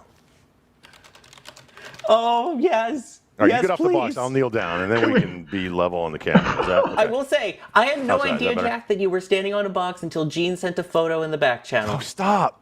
We're moving on. Look, now, Are we, though? now it's normal. It's Gene's fault. It's fine. I forgive him. No, I don't. I'm going to throw fireworks at him. I'm going to get thrown off a balcony. If only there wasn't a balcony right behind. Oh, wait. Just going to do this. This is totally natural. So we've talked about Just call Jack me in a the kilt. Now we KGB the need way Jack in a Gene's box. going to mysteriously fall off the balcony. People apologizing to Jack in chat. Poor Jack. And then Everyone you've got loves NASA him. Spaceflight official who just said, got him. I can tell you that a Jack in the Box is not available at shop.nasaspaceflight.com, unfortunately. But it should be. I should Or never, I killed, should never have or said anything that. like that. I agree. It absolutely should be in the shop. But you know what is in the shop right now?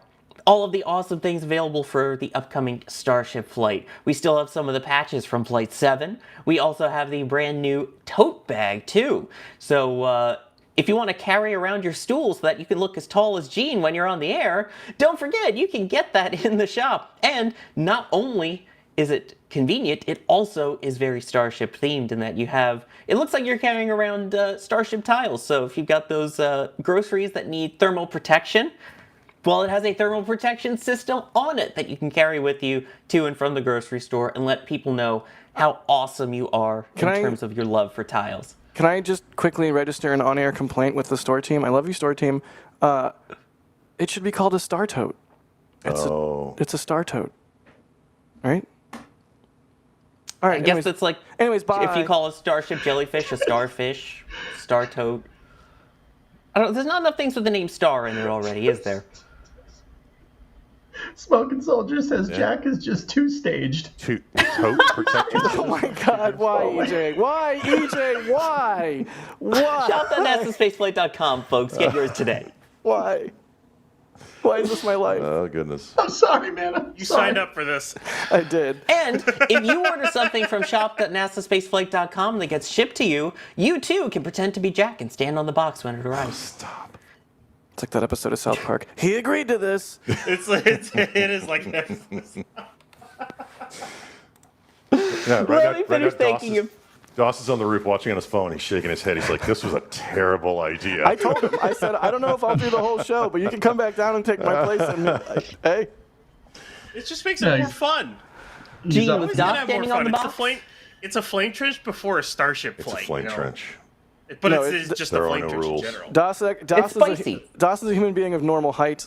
This is my Pelican case that I keep my laptop in. So no, Okay, it's- so to be fair, we set the studio up to my height because EJ and I are the same height, right? And this is very common. It's very common to have the people try to get their heads at the same level because the camera can't move. So it's called filmmaking. I know. It's all a lie. I know. It's all a So lie. just remember what you see on the camera is real. It's just that they try to do things a certain way. So there's no big deal about the box. I was just joking. Hurt So my let feelings. it go. Look, all the great actors are short. I can't think of any right now. Tom Cruise but always uses an Apple box. He does. He's like this tall. You know, to Tom Cruise's credit, he can also fit in a fighter plane. Gene and I cannot. No, I cannot. Yeah. Yeah. I've been in a fighter plane. Yes, with Jared Isaacman, haven't you? Mm-hmm. What? Yeah. He's going to be the next NASA administrator. Dude, that's Jack Flex? Is that a Jack Flex? That is a I Jack wanted Flex. to try it. Sawyer does it all the time, so I wanted to try it and see how it felt. Yeah, that's fair. Oh, this It is feels great. good, doesn't Jay, it? This is great. Keep this That fly fourth box. This I is tell great. ya. Wait. Let me God. finish thanking some people here. David Posted G. in the chat. You just posted that in chat. Nice. I should take offense at that, but I'm not going to. Gene is stated MVAC nozzle. can't. Jack is the stubby nozzle. Yeah, this is too good. I'm the bad one. Jack Stubby Nozzle. I like that. Out of this world with the 10-pound super chat saying, wouldn't it be amazing photo op seeing booster caught and still in the air and ship also caught and it's still in the air? That would be sick. Thank you guys for all the hard work. You've been amazing. Also, the field team, which Jack, that is you, and also the other people, I guess, are with the field. Yep. Yeah. Caesar's been kicking butt. Dan's been kicking butt. Everyone's here. You know, Das has been kicking butt. Gage, Roger. Everyone is Oh yeah, firing AJ's on all fixing my car cylinders. too. What? Thank you again. Like I'm not even Oh, you're welcome, gonna be snarky, dude. Seriously. Like Wave out the don't. balcony. I told you this in person while we were working on it, but I've literally been having like existential crises as I drive that thing, knowing that the work that it needed. So thank you again. That really. How did this become truck talk again? I'm sorry. Also, Let's talk about mystery guest Starship. who we That's can't my say fault. who yet. What? Space. Mystery guest. Severin's asking, do you think Starship will ever visit the ISS? I don't think there would be a dockable version ready in time before the ISS is deorbited even, so I'm going to go ahead and say no. You know what? I think you're right, Sawyer, but also just because, you know, maybe somebody's watching this, you know, in the off chance that someone's watching this Flame Trench that can make this type of decision, that would be really cool. So I think that Just that once? will happen. Yeah. Just I think once. we should do that and maybe take like a couple modules back down That'd be with us or something. We're at Hubble. Okay. What? Yeah. All right, hear me out though. We should do that. That'd be really cool. I think it will happen. I know bringing those modules back would be sick. Even just Starship docking with the ISS would be sick. You know what else would be sick? Party Starship. Ooh. You know, Yeah. like how like companies will like rent out like That's growing a on me. bus or like a limo or something for parties, and like you can be like in the back and there's like someone driving. You don't have to worry about it. Party Starship. No, I'm getting no traction. Chris, all right, no, I- all right, Chris- no, fine. Okay, No, it's go growing, away. it's growing. Go We're away, thinking go away. here. Well, once we Thinking it. hit 2 million subscribers, Chris can throw us a pizza party next to a Starship. Oh, How don't about say that? pizza party. I don't know. So what would be the point of docking, other than just a cool visual? Yeah. What would be the point of docking a Starship to the ISS? Considering the ISS has got how many years left? Double its habitable volume. No, 5 more years. I get that, but the whole point is they're going to get rid of the ISS anyway. So the only point of docking a Starship is to put stuff you want to bring Yeah. back on it. And what would that be? All this, I mean, Party favors. I would be taking all the racks. Snacks. Gene. Seriously, what? I think there's a lot of science to be learned there. They've right? grown a lot of lettuce, Just haven't they? Like from- a whole bunch from- of lettuce. Yeah, Sorry, from Ejac. getting the Take stuff back. Yeah. you could, yes, you what? could take back the lettuce. That's what I'm talking about, right? Like you're going to do that anyway. You're going to do that anyway between now and the decommissioning of the ISS. You're just going to do it in smaller chunks. The only reason to do it with the Starship would be one giant chunk, and then let the thing burn up. But I mean, All right, they're going let's to do that. They're going to do that anyway. take- So outside of Yeah. a cool visual, I don't see that happening. I'm Take gonna, Kibo hi, I'm back. Ryan Weber. That's not going to happen. Also, I just want to point out it's very appropriate, Jack, that you're out there covering Starship, because what's currently on the orbital launch mount? A booster? Yeah. Oh, so you have a booster seat. Cool. Methane Man. Oh, that one hurt me, dude. I felt that one. Sawyer, I got to stretch for a minute. wow. sir, how do you feel about being surprised by fireworks? I'm okay with it. All right, cool. You should not have said that. Oh, I He saw the said it. video. I saw the It's video with it's Dan. live Don't on worry. air. He said he was okay with it. Yeah, keep going, Sawyer. And when you get here, he'll Methane throw Man, you off. $20 super chat saying towards covering Tower Fund or conning Tower Fund. Excuse me. Tower. Thank you. Yes, my guy. Look, dude, I'm serious. We got to figure out how to do this. Steve Kalavik with the $20 super chat as well. You guys have been so generous today, everyone. Thank you, thank you. Good careers for short men, F1 drivers and photographers. There you go. That's good company. Astronauts. Horse jockeys. Yeah. True, Astronauts. fit inside a capsule. Ewoks. Jawas. Chimney cleaner. Yeah. The Space Pope with the $5 super chat. Normalized standing on boxes. Yeah. It actually is 100% normal in the TV It is. industry. 100% normal. It is, but And not it's wearing more fun. shoes. That's the other thing. I'm walking around in shoes, so I make noise. He doesn't. I Smart. took my shoes off when I got here because they're Smart. covered in muck because I walked out in the flats today to get some shots of the flame deflector. Mm-hmm. And I didn't want to track my muddy shoes all through the building because another thing we do before every launch is clean up the bunkhouse before everyone rolls into town, so it's not crispy. Mm-hmm. Not crispy, not gross inside is what I I have mean. no idea what you're talking about. But I always sweep the floor. The floor's all nice. There's no sand on the floor for like. It's very rare for there to be no sand on the floor because there's sand everywhere. And everyone tracks dirt inside. Yeah. Everyone tracks dirt I inside. don't like sand. I don't like Coarse. sand. There's Rough. still dirt It in gets and everywhere. on my truck from Yeah, the last sand- time I was sand- here for No, Starship sand's launch. no It's bueno. Call me SN9 the way I don't like sand. Real heads will get that one. That was good. Yeah, I'll tell you later. Yeah, whatever. By the way, a NASA Spaceflight official says, let's see what Gene looks like when not standing on the box for context. Yeah, Gene's on a much bigger box. I don't know. Ha ha ha. I'm not even. This is normal. It's funny because he's not on one. Anyway, David Ferguson, thank you for the $10 super chat. Following it up with the $5 super chat with the actual message saying, we are on the beach at South Padre Island. Please wave out the balcony. Fun fact: I was about to do that, and then I realized I'd be doxing us. So Yeah, that's why I didn't, So I yeah. didn't do that. Yeah, unless you're throwing $100 bills up here, we're probably not going to wave off the balcony. I would donate to charity. Y'all get that out. Stop. Someone whose Rick name is Skinner, the $2 super chat saying height data needed. Let's see. 5-ish something. Yeah. Jason less with a than six. fantastic one here coming in with the $5 tip saying, my friend named his dogs Rolex and Timex. You know why? They're his watchdogs. That was very good. Oh, come on. I liked that one. And Dark Realms, thank you for becoming a Capcom member. Reminder, Capcom and above gets access to the NSF Discord, including the Flame Trench pre- and post-shows. So make sure to check that out. And anyone that becomes a member will get access to the members 4K multi-view for all of our Starship coverage. That includes during our countdown to launches, as well as during the stakeout and launch streams on launch day. And that's where the real party is. That's a lot of fun. Speaking of launch day, we just had a launch day for a lunar lander just on Wednesday. Gosh, was it Wednesday? I don't even know what time is anymore because I was there for that. And yeah, we have another lunar lander on its way. We had Blue Ghost and Hokuto R, and now we have IM-2, Intuitive Machines 2, launching just before 7:16 p.m. Eastern Time this past Wednesday from Launch Complex 39A at the Kennedy Space Center in Florida.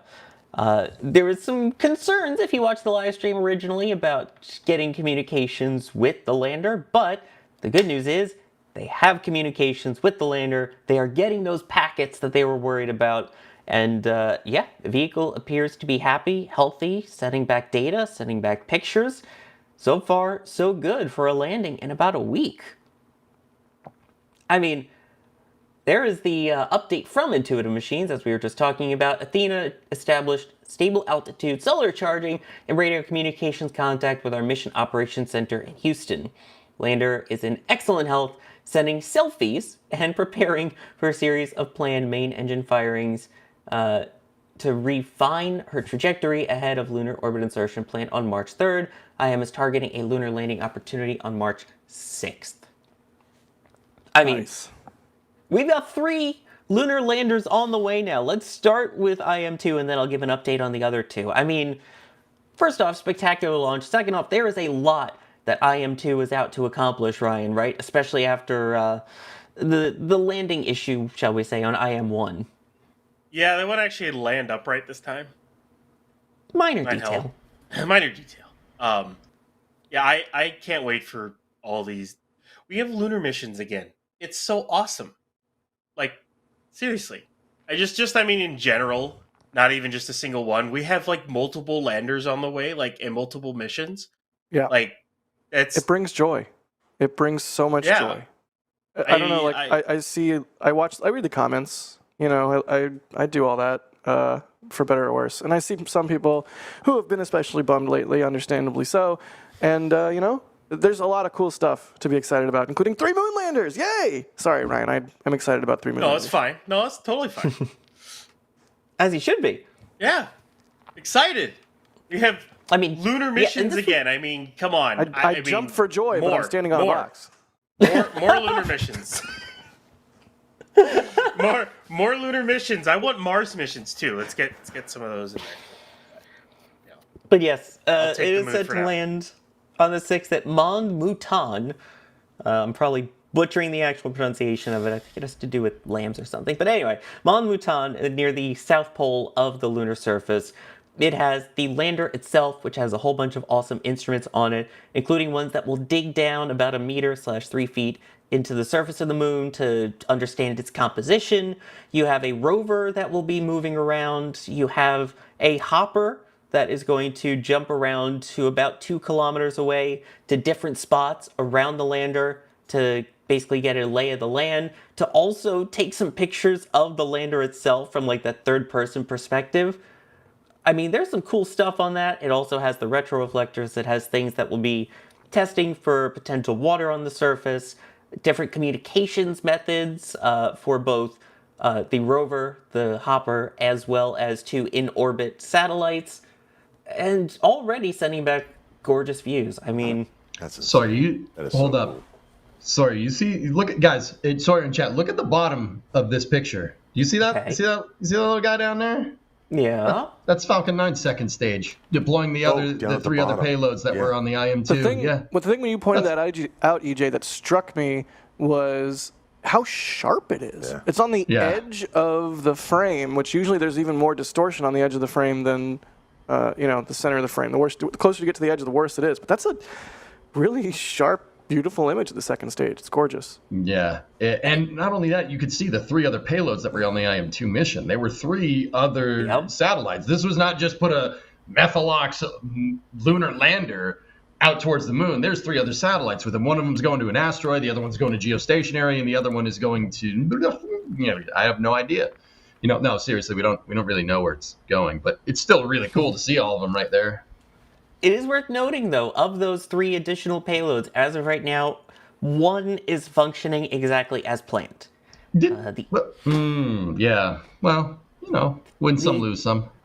The other 2 are kind of having issues. I believe Trailblazer and Odin are the names of the other 2 ones that are having issues. Odin, not really communicating well back to the ground. They believe that it's power positive, at least, so that it's getting power. But getting data is another story. They've talked about, could it potentially be flipping end over end? They think probably not. But when that's one of your thoughts and your answer is probably not, it's not really a good sign. And Trailblazer, intermittent communications with that as well. So there's a lot of questions about 2 of those 3 there. EJ, you're humming a lot over there. Yeah, I mean, they're up there. Does that help? Space. Yeah, right. Yeah. See, thank you, Ryan. They are in space. See, Ryan is not always pessimistic. They're in space. Wow. Look on the bright side sometimes. Yep. That is the lowest of the lowest bar I've ever heard in my life. That did not help Ryan at all, EJ. Here you go, EJ. They're in space. Well, okay. I was waiting to see what EJ's reaction to that would be. And he's like, yeah, that's a good point. Yeah. He's not wrong. What did I miss? I hope they're able to get contact. I hope they're able to get contact, but you know, I mean, yeah. No, we'll see. I mean, it's a rideshare. So you got to remember that with these rideshare missions, and the whole point of the Commercial Lunar Payload Services program in general was, low risk, high reward, low risk. These are, build another one.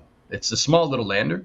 It's not like Saturn V with the LEM and the CSM on top of it, right? Okay. It's just a little tiny satellite. Just make another one. It's just a little guy. You're learning. Yeah, there you go. You can't fight him, too small. What is that, Tommy Boy? I'm too afraid to get out. He's just a little guy. But yeah, so the main one is on its way, and then we have two that are already basically at the moon, getting ready for their moment in the sunlight, or I guess in the moonlight. There is that data, by the way, coming back there. Let's talk about Blue Ghost, which also launched on a Falcon 9, also from LC-39A, also to the moon. I was also there for that one. How many alsos can I say, and why am I emphasizing the word, and I didn't emphasize also on that one? Captain's log, stardate 23.9. Oh, sorry. Yeah. Anyway. What were we talking about? Blue Ghost. What? It's at the moon. It is at the moon, and take a look at this. This came out shots. just the other day. I don't know how many times on a loop I've watched this, but it's way more than it should be. That's the fantastic corollary to all of the moon missions and the cool science that's going to be done. These are modern spacecraft, which means modern cameras, which means awesome views. And Firefly in particular has been absolutely destroying the social media game with their amazing posts, such as this. It's really, it's delightful. That is full on sci-fi to me. Yep. That just looks amazing. Yep. Oh, I want to see that with my own two eyes. So do I. I want to see that with my own two freaking eyes. Let's go. I'm with you, Jack. yeah, same. But yeah, that is absolutely stunning footage flying over the moon, and it's only going to be orbiting for a couple more days. As of right now, it is planned for its landing attempt as early as March 2nd, 3:34 a.m. Eastern, 2:34 a.m. Central Time. Why do all the fun things have to happen or like cluster around the same general time? Right. Yeah, of course they do. Because who needs sleep? I am super distracted by this video. Yeah, I'm looking over here. What? I keep looking over there. That's why I video watched is it for amazing. hours beforehand, so I wouldn't be, Dude. because my goodness. Oh, that's so cool. So cool. Like love to see modern cameras looking at the moon. Like, come on. Yeah, I can't That's wait crazy. until we can get some cinema cameras up there that have enough of a latitude in they're sensitive enough both in the highlights and the lowlights that we can maybe finally get a shot that has the moon exposed properly along with stars in the frame. I don't know if that's actually I don't know if I would have to do some math. I don't know if it's even really possible with even a modern camera, but modern cameras on the moon or around the moon is awesome. I mean, I'm just waiting for the next shot of a human taking a picture of another human with the Earth in the background. Sign All me on up. the moon again. I can't wait, man. Some of the things in life I just wish we could fast forward. Right. I would love if we could just push a button and fast forward Artemis by 2 or 3 years, man. It's so exciting. Yeah. Well, yeah. Dude. Don't even. You have The pictures. No. Yeah, no, that stinks. But also, these pictures are so good. They're so good. I've seen these guys. Like, I don't know about you guys. I've seen these. I've watched these on loop. Like Sawyer was saying. Like, dude, look at that. That is. Granted, it's orbiting around the moon. I want to go there. I just don't want to take the journey this one did, because did it do like 16 times around the Earth and this crazy thing around the moon? Just get me there. Fast I'm gonna forward, do like you said, the one I am 2's taking. That's a little bit quicker. Yeah, straight to it. More fuel. Get there faster. Beautiful. Would you look at that? Just look at Would you that. just look at it? Just look at it. Would you just look at it? It's like a so big, beautiful beautiful. golf ball. Oh, It's a my golf gosh, ball. Yes. A lar- Again, it's shout pretty out big. to Firefly for not only launching a lander to the moon and getting science that we're already getting data from it, but for the awesome cameras for public outreach on this. I mean, it's been providing amazing views all the way since. Oh, dude. It's out. That broke my brain. It's just Are you like, kidding see me? ya. Oh, That I want to see with my own eyes. Yeah. Absolutely. Yes, and crazy good. of course, that's not the only one that launched on that same mission. There was also another one that was Hakuto R, the Japanese one. So that lander resilience. You could see the iSpace image there. Taking a long trip on its way to the moon. That one isn't set to land until early May. But yeah, this is sort of its long trajectory, using the lunar gravity to tweak its orbit, bringing it to the right position to swing it back towards Earth again, and then kick it out about 1.1 million kilometers away from us. So you know what's crazy about this is that we have, everybody's like, oh, we have Hakuto RM2, you have Blue Ghost, now you have IM2. We got 3 lunar landers going out, but it's cool to understand that all 3 of these lunar landers are taking 3 different trajectories out to the moon. They're not all following the same path. Like that one right there that you see on the screen is a ballistic lunar transfer. That is the lowest of the low, believe it or not. That's the lowest energy transfer that you can get to the moon. That's a way you can get to the moon that does not take a lot of fuel. A lot less delta V for the rocket nerds, right? But that takes the longest, right? Compare that to like an Apollo mission, which took 3 days to get to the moon. And that's basically like fire the biggest engine we have, point it at the moon and get there, right? And you trade your energy there for time. Now, the reason why Apollo had to do that, right, for instance, is because, well, there's meat bags on board and they need oxygen and you don't have a lot of that. So, humans being on board played a factor in the mission. But with these robotic missions, you could do something like what Hakuto RM2 is doing and use a ballistic lunar transfer, where it doesn't take a lot of energy to get out there.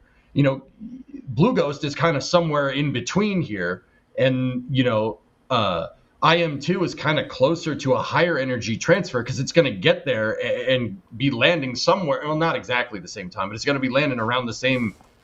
I think it's the same week, believe it or not, as Blue Ghost. So it's really cool. Not only do we have 3 lunar landers, but we have 3 lunar landers on 3 different trajectories. I think that's super cool. That's super fascinating. I don't know about you guys. I think that's really neat. Yeah, and that's one of the things I was going to bring up is the fact that we talk about all these 3 different moon missions, but why are we launching 3 all at the same time here? It's important to note that we are talking about different types of science, different areas, and that was part of the CLIPS program with NASA, is the fact that they were going to go to different spots around the surface of the moon to learn as much as they can and find best potential sites to set up future bases, future landing sites. We also have ones that are going around for the to the rear of the moon, the dark side of the moon, the backside, whatever you want to call it. And no, don't moon me with your backside, please. I'm talking about the actual moon. All to get this different kind of science. And I think that's worth pointing out. EJ, you look horrified. No, nothing. What you just said was sound. All right, I agree. You wanna elaborate more so I can save my backside from that backside joke? What's the weather like down there? Yes. Very dark. Okay. Landers. Commercial lunar payload services, right? Exactly. I know, people are going to ask, right? Sorry. People are going to ask, like, why 3? You said they're doing all different types of science, but that goes back to what I was saying a little bit earlier, Sawyer. Like, these are low risk, high reward. If one of these smaller landers, where it's like, for the StarCraft players, we're like Zerg rushing the moon right now, which is pretty cool. If one of them crashes, all right, whatever. Make another one. Great, right? Make another one. Core memories unlocked. So like, God, man, I'm getting rush. cannon rushed by Protoss again. You want a piece of me, boy? Jacked up, good to go. In the 5x5. Yep. Battle cruiser operational. Nice. Hailing frequencies open. We're all cooked. Yep. Chat We has are. no idea what's going on except for like 2 people. The point is that these missions don't cost a lot of money. You have an incredibly robust launch vehicle that is also reusable, low cost. So you got Falcon 9 to just pop these things off left and right, going out to the moon. And these are small landers. They're about the size of maybe the size of like a decent sized car at best. Maybe a smart car at best. These low cost of entry landers could potentially yield a extremely high reward, even if 1 or 2 of them crashes. Like IM1, I still think it's personally ridiculous that Intuitive Machines hacked into their own satellite and hotwired it from mission control to work with a science experiment so it could navigate itself down and it tipped over, but it didn't crash. Like, so there's the lead, it tipped over, but it didn't litho break the moon and just blow up into a million pieces. Like, okay, that was a huge reward for, relatively low risk. We learned a lot about science. We got to use the dish. The dish. Right? Mm-hmm. And now with IM-2, yeah, dude, dish mentioned, baby. Now with IM-2, that's not, that part of the program ain't going to be bad. Like, that thing, they probably triple checked, that those rangefinders are good. So now you're going to get, it can land with a hot wired, guidance or optical system. Now this thing can land, that's not going to be an issue, right? Like, and now we could get a potentially super high reward. Because Sora, it's like you saying, or like you were saying. Sorry, I'm getting too excited. The IM-2 is not the same as Athena. Is not Odysseus. It's not the same thing. This has way more science on it. There's a little rover that it has a little elevator, and the elevator cantilevers out, and it drops this little rover down, and the rover's going to prospect around. There's the Prime 1 mission. There's so much good stuff on this. Yeah, Odysseus could do 20 science. It had a mystery goo container on it, but it's going to have a science junior. It's going to have the mobile processing lab. Exactly. It's going to have an ore extractor, dude. It's legit, dude. It's legit. We're gonna have no losses transmitting this stuff back to Earth. But no, to your point, EJ, there are certain things in the spaceflight canon, if you will, that we rightfully ensconce as legendary. SCE to Aux, saving Apollo 13. All of these little moments here and there that we rightfully remember as legendary. Being able to hotwire IM-1 while it was so cool. waiting to land on them, that should be one of those moments. It should absolutely be one of those legendary moments that we remember well into the future, because that was freaking amazing. They received telemetry and data that was reflecting off the lunar surface. Yep. That's what blew my mind. I was like, you scrubbed all that yep. data. The antenna was pointing at the ground, and still enough of it came out. That's amazing science to me. That's crazy. They used the dish, the dish. in Australia, dish, because it had the angle to bounce a signal off of the lunar soil, off of the lunar regolith, and get a signal to IM-1. Which Crazy is, cool. Dude, this is so cool. That's what I mean. Low risk, high reward. We got this crazy awesome mission, and you fast forward a couple of years into the future, we're going to be experts at landing on the moon again. And that paves the way for these Artemis missions down the pipe. It's going to be awesome, man. It's going to be great. Oh, yeah. So there is a reason. Creative Bites with an interesting question here. With so much interest in the moon, do we think they will send a small craft up with the aim of bringing samples back? So we talk a lot about the Mars sample return mission. What about a lunar sample return mission? I think the lunar sample return is going to be E3. Johnny Kim with a shovel. God, please, Yep. please. Let it be Johnny Kim with the shovel. It's like the weirdest game of Space Clue. It was the Mayor Tyrannus with the articulating shovel. Yeah. We've already done that. I mean, we know what the moon is made of. I think it's going to be a sample return mission if they find water ice in a crater. If they find the craters that never get any sunlight, they think, well, scientists believe there's water ice in there. If they find that in a rock or whatever, that's a game changer. Go to Shackleton, right? Yeah, sure. Okay. Any one of them on the South Pole. One of these missions is going south, and then the little one that's going to fly around from crater to crater is designed to go into those shadows and see what's there. That's going to be sick. Exactly, yeah. And I mean, that's the goal with Artemis, is to find somewhere that is sustainable like that and eventually land towards that South Pole area, potentially somewhere where there could be ice or water, something along those lines.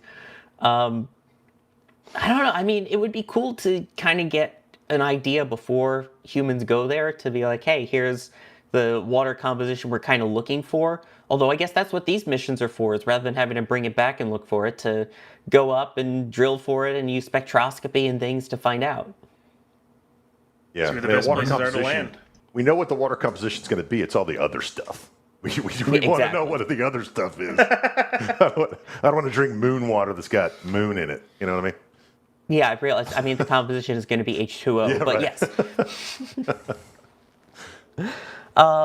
Roger with the super chat here saying contributing to the bunkhouse cleaning service fund. Thank you, Roger. Thank you. It's required. That's a required fund. I'll put that $10 directly in my pocket. Also, I'll split it with Caesar. Whoa. Caesar helped a lot. Caesar helped a lot. See this, folks? If you give a super chat to Jack, he will just put it in his pocket rather than sharing. Sharing is caring, Jack. Have you cleaned the bunkhouse, Sawyer? I've never been to the bunkhouse, so of course not. So Why not? Yeah, why not? What's wrong with you? Why aren't you here? Why aren't you palling around with us? One of these launches, I'm coming to Florida, Sawyer, and I'm going to pick you up, and we're driving to Texas. Well, I'm telling you, it's going to happen. I am not driving to Texas. Sorry. I'm coordinating it with you. I will drive. You can just. All right, maybe. You can stream. I don't know. Whatever. That would be a good. We'll do it. I prefer flying. That would be a but good road trip stream. Yeah. I will be there for a Starship flight. Hopefully 9, depending on when it is. But I know I keep saying that. I'll be at 7. I'll be at 8. The plan is 9. Crispy in chat. What is Crispy doing in chat? Chris, what are you doing in chat? Stop it.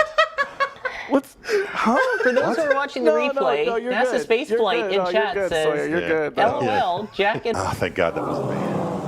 Oh, no, the whole world can read it, so now it's on the internet in eternity. Yep, it's now there. It's been spoken into existence. Thank you, Chris Bergen, I'm taking my box and going home. I'm taking my box and going home. I mean, you said clues. Jack on the moon. On a box. Stop it. We can still hear you. Stop it. I'm not here. Anyway, and then we got a couple from tips.nasaspaceflight.com. Ethereal Swordsman saying, hey guys, not doing particularly well right now mentally, but I figured I'd check in. Hope everyone else is doing all right at least. Good luck with the Starship launches and the like. Sorry I got nothing witty today. That's okay.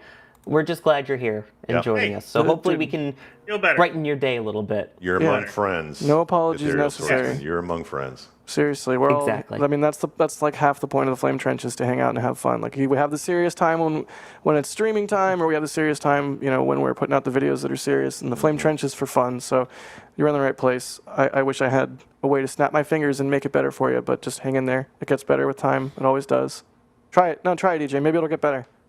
See, even Jake came to make it feel better. Hey, there's Jake. Jake heard it. See, cats always know. Cats do. They do.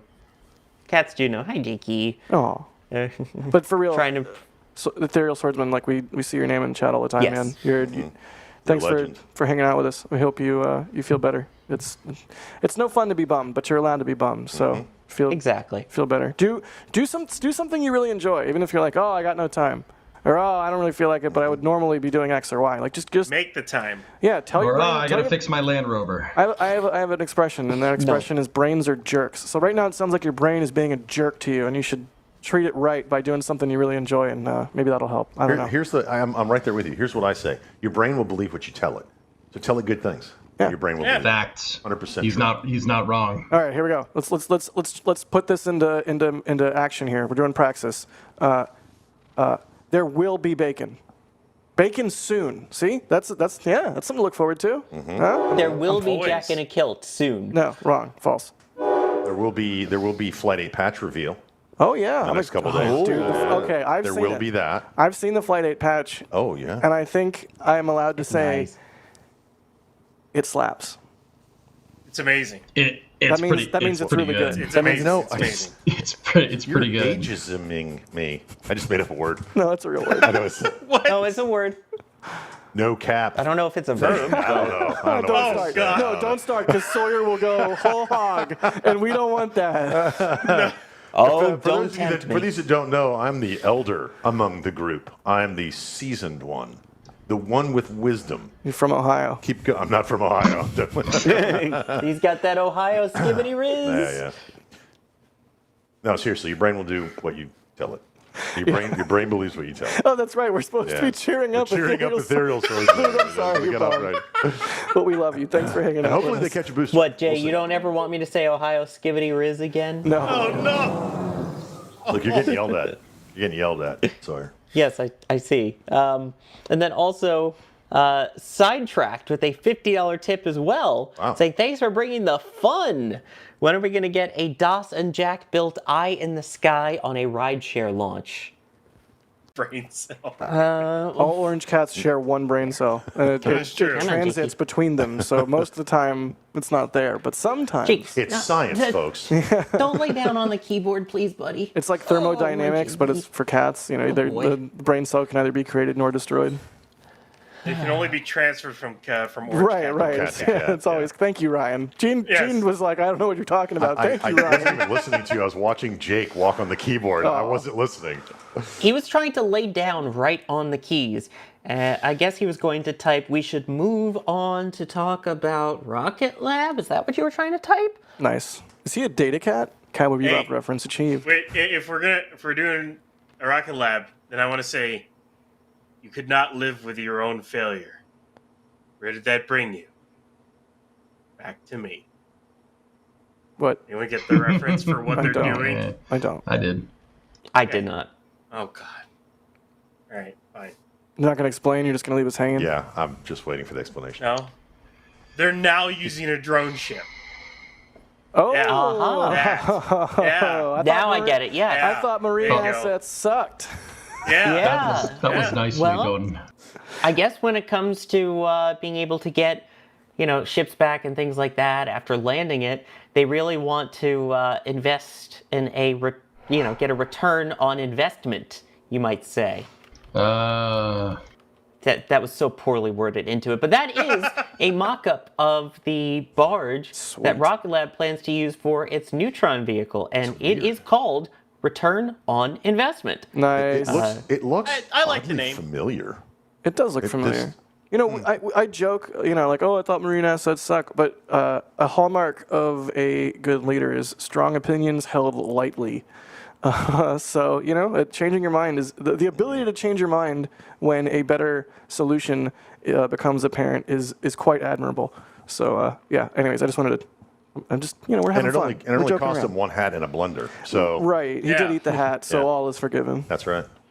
Yeah, and so you can see kind of what they plan on it looking like. It does look like a cross between the SpaceX ASDS as well as Jacqueline, in a way, because it's kind of got that built up on the side there with the rendering. But yeah, that is the landing platform. They will, of course, start with testing it, just the landing procedures itself, and that's starting on the first flight, but not on the actual ship.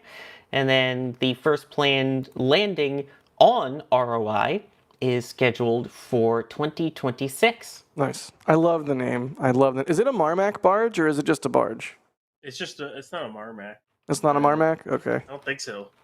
If anyone doesn't know what a Woodline Marmac is, those are the barges from the company Marmac that the drone ships that SpaceX uses are built out of. They're all Marmac barges. Is Blue's a Marmac?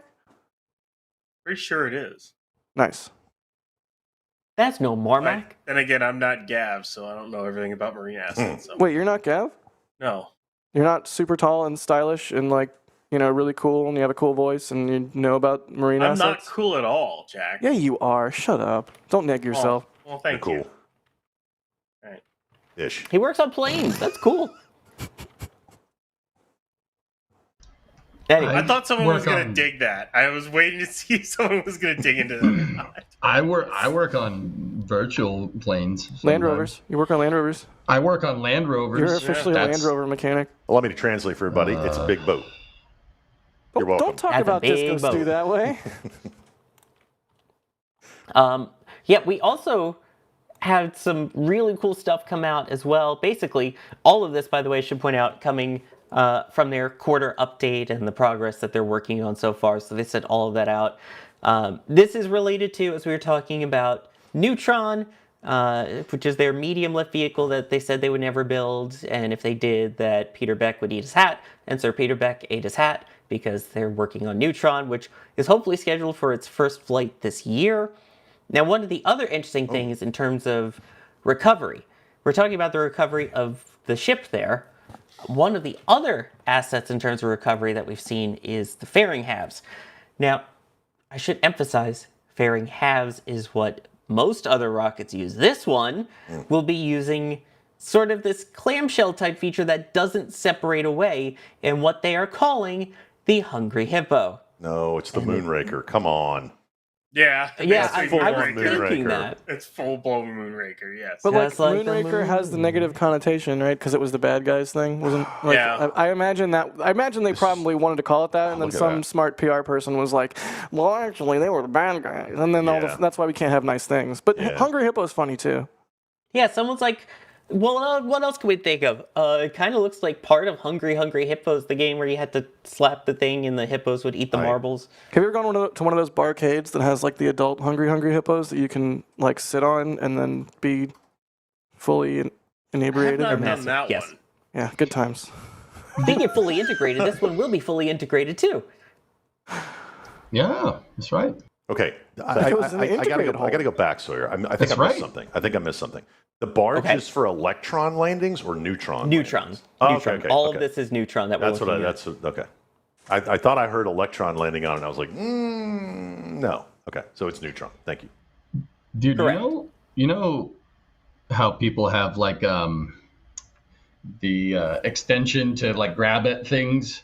You know, like if you can't reach something. The claw. Yeah, or like litter Yeah. sticks, like the litter grabbers. If you're like picking up Oh, yeah. trash, you don't want to touch the trash, or like dog poop Yeah. picker uppers. Yeah. Like a pooper scooper. Yeah, Picker upper. the thing we need for the backyard because like it is a machine Depends, it's that a turns. drop. I dog don't mean this food in into- any negative connotation for Rocket Lab. I love Yeah. Neutron. I think Neutron's awesome. That looks like a pooper scooper. No, You can call it the picker upper or the dropper offer. It depends on which way it's I'll going. take the picker upper. honestly, I think Hungry Hippo's apt. I like the Hungry. Yeah, Hippo. Hungry Hippos is I'm good. down for Moonraker. Negative connotations. Was it even Moonraker? People are always like, "Oh, it's Moonraker," but then it ends up being actually a different James Bond movie, and it's not Moonraker. Or am I thinking of the I mean, shuttle there's- thing and not the Chomper thing? Or is it the same Right, movie? the Chomper one was where the- it got the that's Gemini right, looking Moonraker. Die Another capsule, Day right? or something yeah. like that. No, Moonraker it was the, earlier than that. The space shuttle one where they launched the Space Marines or some nonsense. Oh, yeah, Moonraker was the space shuttle one. The one They'll let You us Only know in Live chat. Twice. Yeah, I'm looking at chat. You only I live think it's twice. You Only Live Twice, wasn't it? Clampatron. Ooh, I like that. Clampatron. That's a good one. Clampatron's good. You only live twice. Has Kerbal heritage. It is You Only Live Jaws. Twice. Okay. Yeah. You know what? You know what's a good one? Thunderball. You know why? That's the best one. Avro Vulcan, baby. Yeah, buddy, give me that Delta Wing and grind that Yeah. Delta Wing up and inject it directly into my veins. Yes. That's voted the best James Bond by the fans. Yeah.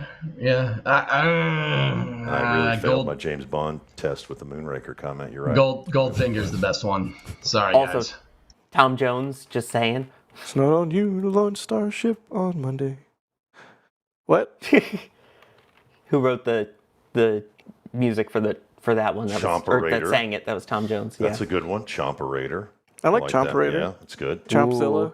Chomperator's good. Imagine the graphics on the side of the ship for that. I'd look. Yeah. True. We got Mechazilla versus Chomperator. Who They wins? should, they should paint an eye on the side of Neutron, like Yeah. right just before the chomper fairing, so it looks like it's a mouth. Pac-Man. So it's like vomiting the second stage. That's terrible. Just paint the top of the rocket yellow. Well, you know, they used to do that with aircraft in like World War II. They'd paint like the mouth on it or whatever. Oh, yeah. Like I'm Shark. I'm all for some interesting The shark art tooth. on a Neutron. That would be sick. Like a shark tooth Neutron. Can you imagine that? I'm getting hyped just thinking about it. I would, Nice. yeah, this Shark Tank. I will offer you 10% if you deploy my satellites. Nice. Well, I I'm guess out. while we're talking about satellites for Rocket Lab, we also have a different type of satellite that they are working on. A low-cost, low-latency, high-speed connectivity satellite known as a flatellite. I mean, come on. Thoughts on the name? That's a terrible name. Why did you name it, Sawyer? Well, I mean, look at it. It's a pretty flat satellite. So why not call it flatellite? Ignoring all the flatulence jokes you can make about the name, what's wrong with it? Scalable, resilient, high power, secure. Short. EJ, flat. you just keep angrily shaking your head. What are you thinking? Nothing. No, I want to know now. Okay, all right. Jokes aside, I think this is an awesome thing that they're trying to do, guys. If you read the fine print there, flatellite is not just. Oh, then people are going to look at. No, it's Starlink. It's not. It's actually not. Flatlight is kind of funny, but this thing actually can do other stuff. It is a Rocket Lab has gotten really good at offering a la carte services lately, like the Curie upper stage, extended fairings. They make all kinds of satellite parts, control moment gyros. They make all kinds of stuff, and this is just another thing that they're adding to their repertoire. It's actually, despite the Sawyer name. Despite the Sawyer name, it's actually not bad. What's up, Gene? One of my question is this. Okay, please do not take this the wrong way. Space is big. We can all agree on that. I don't agree on that. Space is big. But I'm telling you, the more constellations we put up there, the more crowded it's going to be. It's the law of things. Space is big, but I read the fine print and it said constellations. So is that the future of satellites instead of one or two? They used to launch big, giant satellites that did a lot of stuff. Now they're launching relatively smaller satellites, as EJ said, possibly the size of a smart car or what have you. But they're doing 5 to 30,000 of them. At some point, I mean, yes, space is big, but LEO is not infinite. I have a real problem with the word more and more constellations. I mean, if only there was some dude named Kessler that maybe studied a syndrome related to this or something. We've all seen WALL-E, right? I'm just saying. But I feel like we live in WALL-E in some ways. Sometimes. Sometimes. I'm not Are you calling me anti-satellite. fat? I want satellite. The word constellations, it's going to run out of space. No pun intended. Space is big. Space is big. I mean, in aviation, we used to say big sky, little plane, and they still run into each other. So, yeah.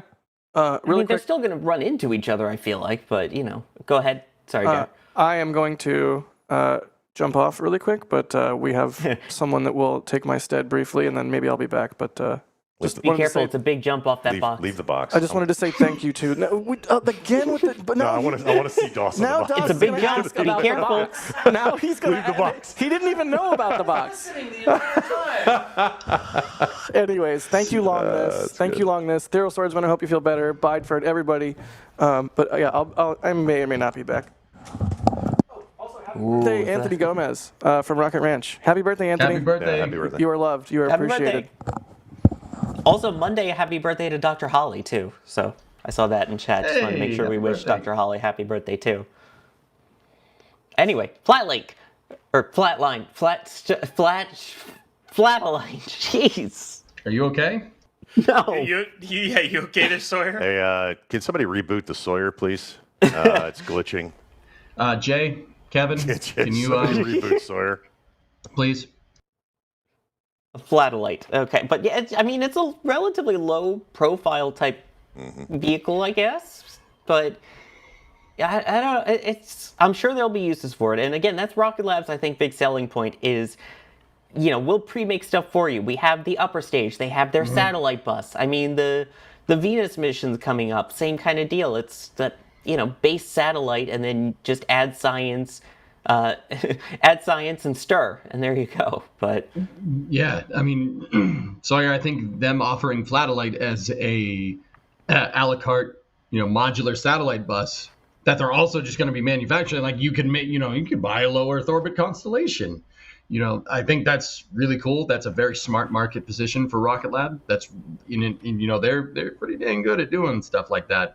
I mean, how often do you see Rocket Lab's X account just posting about a random mission that launched on another rocket, and they're like, oh yeah, we're happy to help. We made the batteries for this, or oh, we made the fuel tanks for this, or oh, we made the CMGs for this, or we made the thruster for this. This is Rocket Lab. This is Rocket Lab's MO to a T. It's really smart, and so I saw somebody say it in chat, like maybe this could, if SpaceX is any, kind of guide for this, scaling up your satellite production is going to take time. Maybe these satellite buses can be modified to work with, future potential PLEO constellations. Maybe it works with Project Kuiper. Maybe it works with OneWeb. Maybe they can help offset, getting these satellites up there, and they can work as a stopgap solution. It's a really smart thing to do. To be 100% honest with you, you got that bigger payload fairing on Neutron. You might as well offer more satellite capability with it. It's really smart. That's a really good position. I think Rocket Lab will be around for a long time because of stuff like this. That's really, really smart. And it's not just them doing this either. Firefly is trying to position to do this. Astra is trying to position to do this. That's the right move. We're looking at a cottage industry here of AAA rocket suppliers. Now, the AAA term comes from the automotive industry, right? It's basically the people that make everything but the cars, right? Like, like Tesla doesn't make their tires, right? They get them from somebody else. They're not every single, well, Tesla's kind of a bad example because it's pretty dang vertically integrated. Let's take like Ford or Chevy or something. Like not all the parts are made in a Chevy factory. They have a bunch of AAA contractors that are designed to make the supply. And that industrial base is what keeps the automotive industry going. Because these factories can switch from making a door lock to making a door handle, right? Or making a key fob, right? We're starting to see that with the rocket industry. And that's going to make the barrier of entry for actually building a two-stage to orbit liquid fuel rocket in the future go very, very down. And who knows what kind of market could come from that? So like Rocket Lab and all these other providers are really paving the way for this explosion of the commercial, not actually of the commercial satellite industry, and then maybe even the commercial spaceflight industry even more. SpaceX notwithstanding, all this is happening like independently of SpaceX, which is bananas to me. Like. I thought we were sitting here doing what we're doing, like seeing Falcon 9 launches all the time, right? Like, oh, that's awesome. But this is also all happening in the background in the wings. It's crazy, dude. I love it. It's great. I love what Rocket Lab's doing. Please keep doing more of it. And I'm saying that with a SpaceX hat on. It's really good. Exactly. Also, I saw someone call if they need a fatellite. So Rocket Lab would do the flatellite, and SpaceX Starship would launch the fatellite. Yeah, I mean, if you want to take the wind out of my sails, sure. Yeah, we can. Yeah, of course, it's a fatellite now. Flatellite and fattellites. There you go. Let's thank some people here. Frosty Z, with some support in there for Ethereum as well, saying stay strong. Everyone has been there. Also, Jake looks like my old Simba. Skibbity from my kids. Love you, NSF. Thank you. I have no Riz. It's fine. I'm aware. Something Giat? I don't know. Anyway, Roseanne Devasta with a $100 super chat. Just get me off of those words. Roseanne. That's awesome. Thank you. Wow, thank you. Saying, let's start a dedicated fund to reserving a seat on a civilian launch. Yes, I'm down. I'm in. We have to roll. We have to figure out who's going. Is it Jack? Is it Gene? He's got is it rock, EJ? paper, scissors. Us buying a civilian flight. Let's Sorry, Sawyer. You've already seen microgravity. That's not fair. Let's go. Yeah, but I haven't seen it from space. I mean, Come you're on. not wrong, but Put us back on. So you're almost on camera. And that makes me even more Nailed it. qualified because I've been in the microgravity part before, so I know what it's like, so I can maneuver. Just don't move the Wait. box. There you go. Wait. Yeah. Yes. He's on the box. Yes. That's what I was waiting for right there.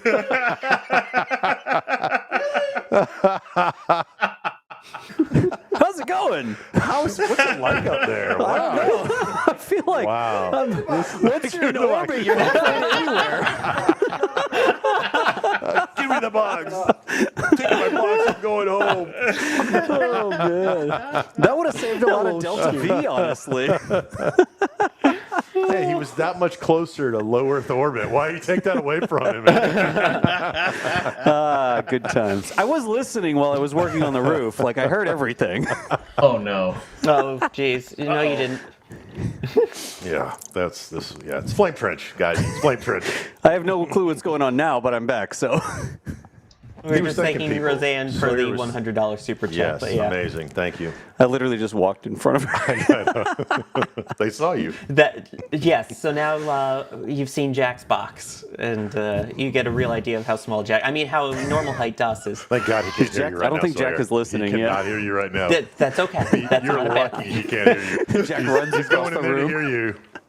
Hey, all right. So if you can't, oh crap, he's here. What are they saying about me? Nothing. What are they saying about me? They're saying you're a great person and people say nice things about you. Oh, sweet. Tell him he's a very normal height. And gosh darn You're a it, very people normal like you. height. Yeah. They said. What was that hyena laugh, dude? Go away. A reminder, if you want the actual serious, real news, stay tuned, because in just a short while, very, very short while, we will have the new This Week in Spaceflight with Alicia going over all of the news in detail without our crazy silliness. But, yeah. Jack, could you actually hear the headset when you had this headset on? I am so deaf. Like, I had to crank it. I couldn't hear anything when I put the headset on. What? All right, well... All right, so we got one who's short, one who's deaf. We're continuing on here. We're doing great. One who can't walk. What else we got? Old guy. Old guy. Old guy. My knee hurts just standing here. Just telling you. I guess I don't, Aircraft mechanic. I don't have a laptop anymore, but earlier when I had that laptop in front of me, it wouldn't even turned on.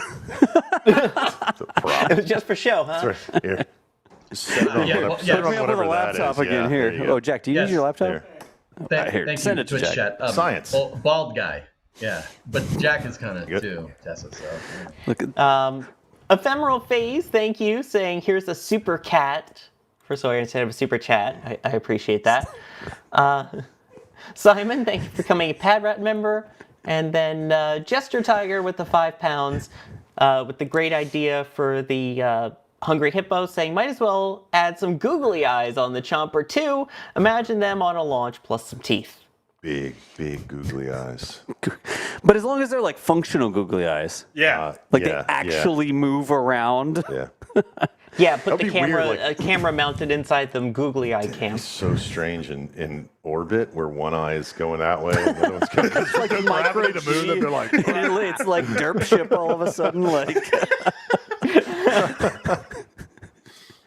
did we cover all the news people. we were supposed to cover? science. We were actually supposed did. to, Actually yeah. talk about the news. We actually did, yes. yeah, we did. Good But job, I know the main thing that people, of course, want to talk about is all the goings on at Starbase, because there's still a lot of things happening. Obviously, with the launch scheduled for no earlier than Monday, I know people in chat have been going crazy about Booster 16. Mm-hmm.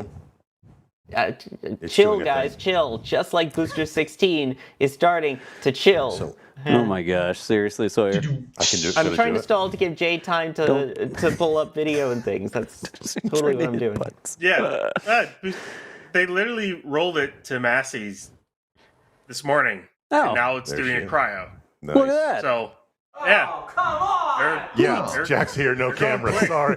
Sorry, There was guys. logic to it, Das. I promise there was logic to it. Oh, there's a camera there. Look, we can see it. There's a camera. Yes, like, we have the seriously? cameras. We have cameras, Kevin Michael Reed. That's Outpost cam. Is it in that Rocket Ranch Outpost cam? Yeah, that's the Rocket Ranch Outpost cam. Neat. Cryo. I mean, this That's pretty neat. So, Which is- Ryan, this feels pretty quick, does which it is not? right there. it is relatively quick. Usually it take about a day or so before they actually do the cryo, not 12 hours after they get it there. So this is actually pretty quick for them. Mhm. This booster is so there's kind of some interesting stuff with this one. Not with anything hardware related, but where it would be in what it would fly with. So you've got Ship 34 Booster 15 for this flight, and then there's Booster 14, which is still getting worked on in Mega Bay 1.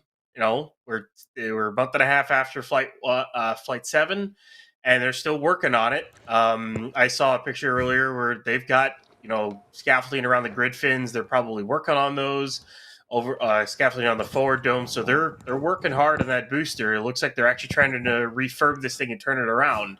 So then becomes the question about what flies for Flight 9 at this rate, because there's a chance, considering they're already cryoing this, which is a lot quicker than I thought they would. This is even quicker than I thought they would do it, because show that they're constantly getting faster with what they're doing. Would this be ready in April? Maybe. And then also comes the question on Flight 9, do you go with, when you're trying to go to orbit for the first time, assuming Flight 8 goes well, do you fly 16 or do you fly 14? Do you do the reflight? I think for SpaceX, I think you go with 14. Roll the dice. Why not? Let's do it. Try to prove that you can refly these things, and you save 16 for, say, Flight 10, and then you take 15 if you catch it and fly it on like Flight 11 and then do 17 after that.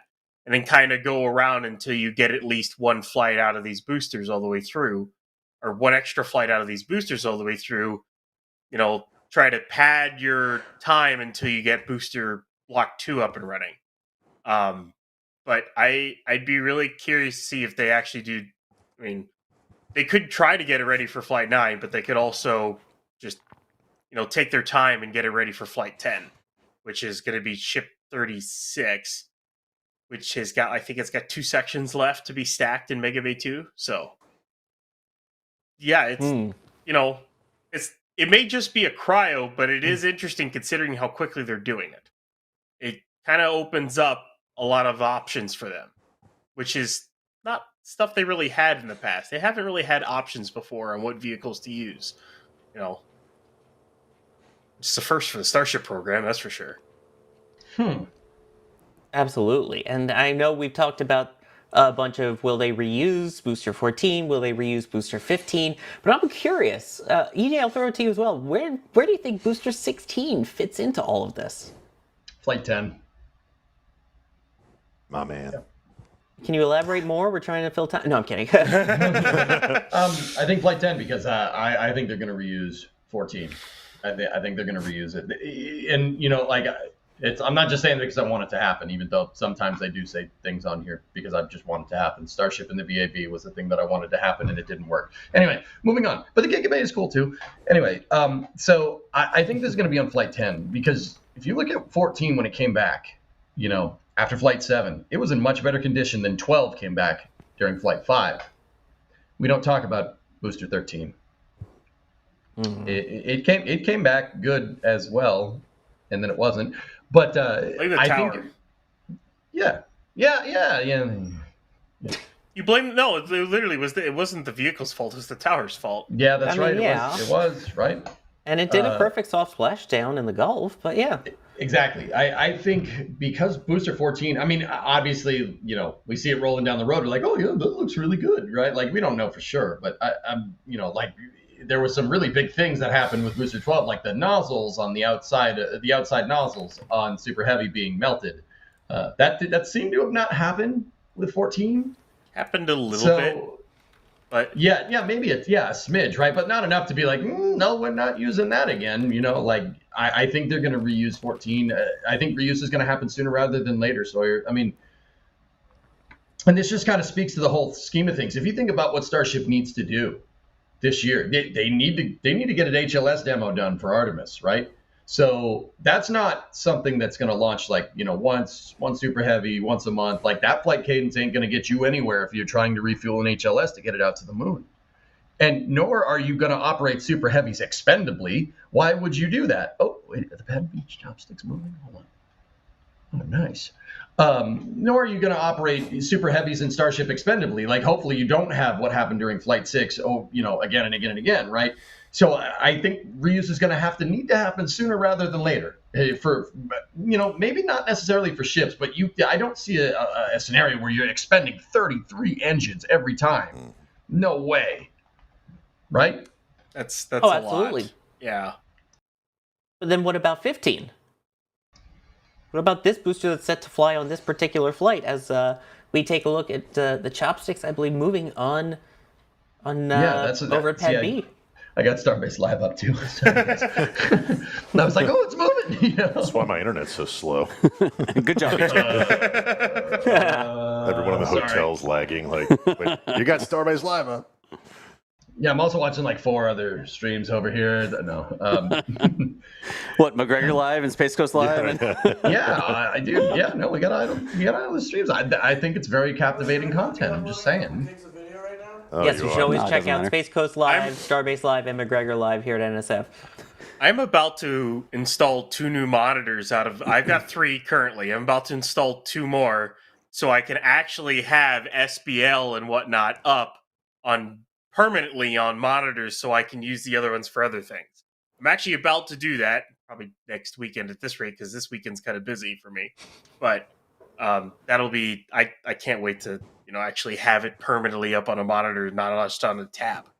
So that'll be fun. Nice. I keep it. So as we see Booster 15 there, though, what's its fate? What do we think its future is? Will it also be reused? Will it not? Think they kind of assuming again. I mean, no, I don't want to be a downer, but assuming they catch it, I think it'll get reused.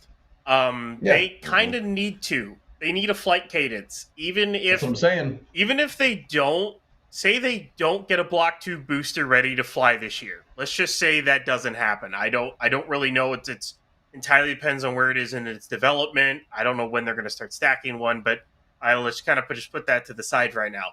If they go ahead and reuse 14, 15, 16, 17, all reuse at least once, they get 8 flights this year, which is double what they had last year. They need to get more flights, and they can build the ships quick enough, is what it's looking like. They can get that, and then not only that, I mean, okay, say 35, comes back and gets caught, and they catch 36. Assuming it's good, do you refly 36? Yes. Right away? Like, you literally all of a sudden put like 36 and 15 together. 2 already flown vehicles, and 2 years after the lovely Flight 1 we all fondly remember, they already have 2 reflown vehicles stacked and ready to fly. What kind of accomplishment would that be for this program? I mean, okay. Can I jump in here? It's definitely yes, please do, Gene. Ryan, it's definitely a milestone, and believe it or not, I actually agree with you. But we got to remember, the workhorse is the booster, right? They've got to nail the booster reuse right off the bat. Like, if they can't get that, and the goal is like, it's 2 hours and we're launching it again. It's 3 hours and we're launching it again. Like, that's really the goal, is the rapid reuse. So the ships are fine. You can make ships all day long, but the boosters are really where the workhorse of this program. So, catching the booster is, I think, a bigger, and people are going to blast me for this one, I think it's a bigger milestone than catching the ship. Because no, that's good, Gene. I'm with you. Yeah, you're going to have way more ships than you are boosters. It's harder to build a booster than a ship because it's got a lot more engines. Plus, can't wait. We've already reused orbital second stages all the time. That's not anything new. That is true. Yeah, just roll that into the chat. Nicely done. I think the true reuse and constantly flying of the booster will really come into play once they get Block 2 up and running. It's really one of those things is you get the new pad, which can be refurbished, and it won't take a month to refurb, because right now the current pad and its design takes a month. So that's the quickest they've been able to do it. They haven't been able to do it any quicker. I think that's kind of the limit they're at with it, which, I mean, it's a booster test stand turned orbital launch pad is basically what PAD is. What you're seeing it's not even a good booster test stand. It's better than it was. You're seeing R&D, then operationalization, then expansion. Nice. And right now we're in the R&D phase. We haven't even reached the operational phase of this. So we got a long way to go, and I think I agree with you. Block 2 will probably start the operational phase when they can reliably catch and rapidly reuse, and then expansion is going to be your Block 3s and beyond. But I want to see this operational. Which, if the next couple test flights go well, assuming Block 2 proves itself out, they don't run into any more major issues, they could do they could do Block 3 by the end of the year. And this isn't the really, really extended Block 3. This is 10-meter extension. So you add 2 rings to the payload base. So you go from 54 Starlink sats up into the 70s. So you add more payload. You add about 3 rings to the prop section. So you add more propellant. And then you stick 3 more RVACs on it. Basically, you take a Block 2, extend it, stick 3 more engines, you make it like a Block 2.5 Block 3, and then you basically greatly increase your capability on it. I don't think it'll be by the end of the year. That'll probably be sometime next year. But it all depends on how Block 2 fares in all these flights. And then Block 3 of booster, I mean, I don't really know what their plan is on that one. But I'm waiting for the day we finally get Raptor 3 on these vehicles, because we don't really know where it is in its development. I mean, all we know is we just see him constantly firing and blowing a few of them up over at McGregor. So we don't really know where it is or how close it is. The lucky thing is that SpaceX doesn't have to rush its development like they did with Raptor 2. Raptor 1.5 was not really viable to go, do their suborbital flights. They needed Raptor 2 for that, so they had to rush it. Raptor 3 is basically to make this vehicle operational, and they're not there yet, and Raptor 2 is good enough to get them where they need to go right now, but eventually they'll need it. So once the newer generation of vehicles, the new generation of pads come into place, the new Raptor comes into place, it's really going to kick off. But this year is going to be big proving ground for them to get 8 or more flights in, and then also hopefully get a launch out of Pad B. I'm hoping at least this year. Yep. That'll be interesting to see. I want to see how the Pad B Flame Trench does. It's a great time to be alive. The OLM. It's the OLM. The LM. No, it's the OLM. It's the other launch mount. It would be the thing. The other launch mount. It's the second one's now the OLM, the other launch mount. LMFT. That was from the video YouTube comments, by the way. I'm guessing that was on one of our most recent daily videos where we take a look at things that have happened the last couple of days that also have commentary on it in multiple different languages that you can watch right here at NSF. Commentary for certain values of commentary. Live discussion, or more as like live discussion. Stream of consciousness discussion of what's going through my mind while I watch it. Like, it's commentary. I think the only way to describe it is just watch it for yourself and turn on the commentary. Yeah, available that's true. I gotta get closer English, to Gene German, when we go to this little thing. I gotta like... Yeah, there you go. Let's see here. Questions in regards to all this. I see we're getting a bunch from... First off, Ryan, when did you get your optimism filter installed? Is one question. It was a patch. We put it in last week. The optimism we filter. updated that before CTO. I got a software update. Yeah, software update. Yeah. Ryan Weber, version 2.0. Yeah, speaking of the 2.0s, when do you think we get to the version 2.0 for version 2.0s and version 3.0s? I'll throw in for basically all of the upgrades. I know that's poorly worded, but... I mean, Block 2, we've got Block 2 of ship, obviously. That's flying on this flight. Block 2 of booster, I would expect... it really depends on where they're at with dev. We think they have been cryo testing what looks like a Block 2 landing tank at McGregor.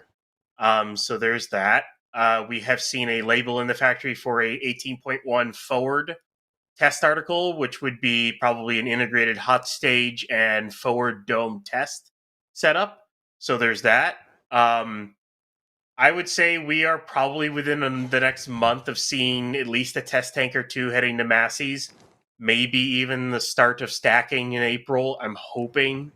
I hope nothing later than that. And then say it takes them 5-6 months to get it ready for flight. I mean, with the tiered environmental assessment getting finished up, hopefully in the summer, along with I could see the OLM itself being rolled out to Pad B in end of March, maybe April, I would say more likely. They're going to do a large concrete pour after Flight 8. It'll probably be 300 to 400 cement trucks going into Pad B, because the floor of the flame trench is about, I think it's like 2 to 3 meters thick. It's going to be huge. So they're going to do that. Maybe this pad is operational in the summer and it gets signed off and ready. So hope October, November for a launch out of Pad B. And then on top of that, please, SpaceX, before you launch it, do 2 full stacks on both pads. Man, that optimism Nice. filter's working great, isn't it? Wow. I'm hope. Can hope. We'll see, though. STS 125, STS 400 recreation. Nice, There you go. Sawyer. That would be cool. It would be cool to see 2 full stacks on the 2 pads, It's coming. like right next to each other. I'm gonna be here for it. That'll be a thing. Oh man. I'll tell you what I'd like to see, man. 2 not rocket this- launches on yeah. 2 pads at the same time. Man. Nice. If not this year, I would say early next year. Oh, Ryan Weber's back. Hey, I said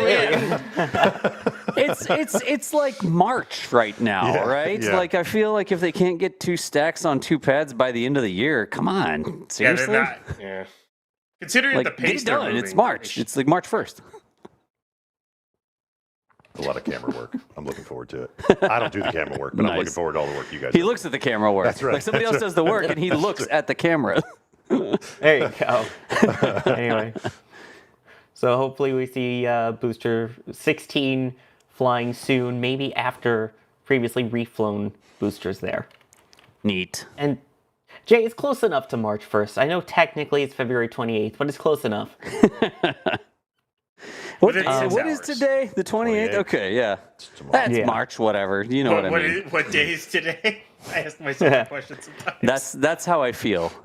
It's the Flame Trench Day. Yeah. I know it's a Friday because there's a flame trench happening. I'm not sure exactly what the number of the day is. Technically, it's March 1st UTC, There so you you're go. fine. See? You're good. Yeah. It's just everybody loves UTC. We know what day it is because we know what day it isn't. The missile. The calendar knows what day it is because it knows what day it isn't. Exactly. No, if that's By how it subtracting where it is from where it isn't, it has developed a leap year. works. A leap year. I thought you said a yeet year. For, Is it Pretty tomorrow close. the 29th? No. What?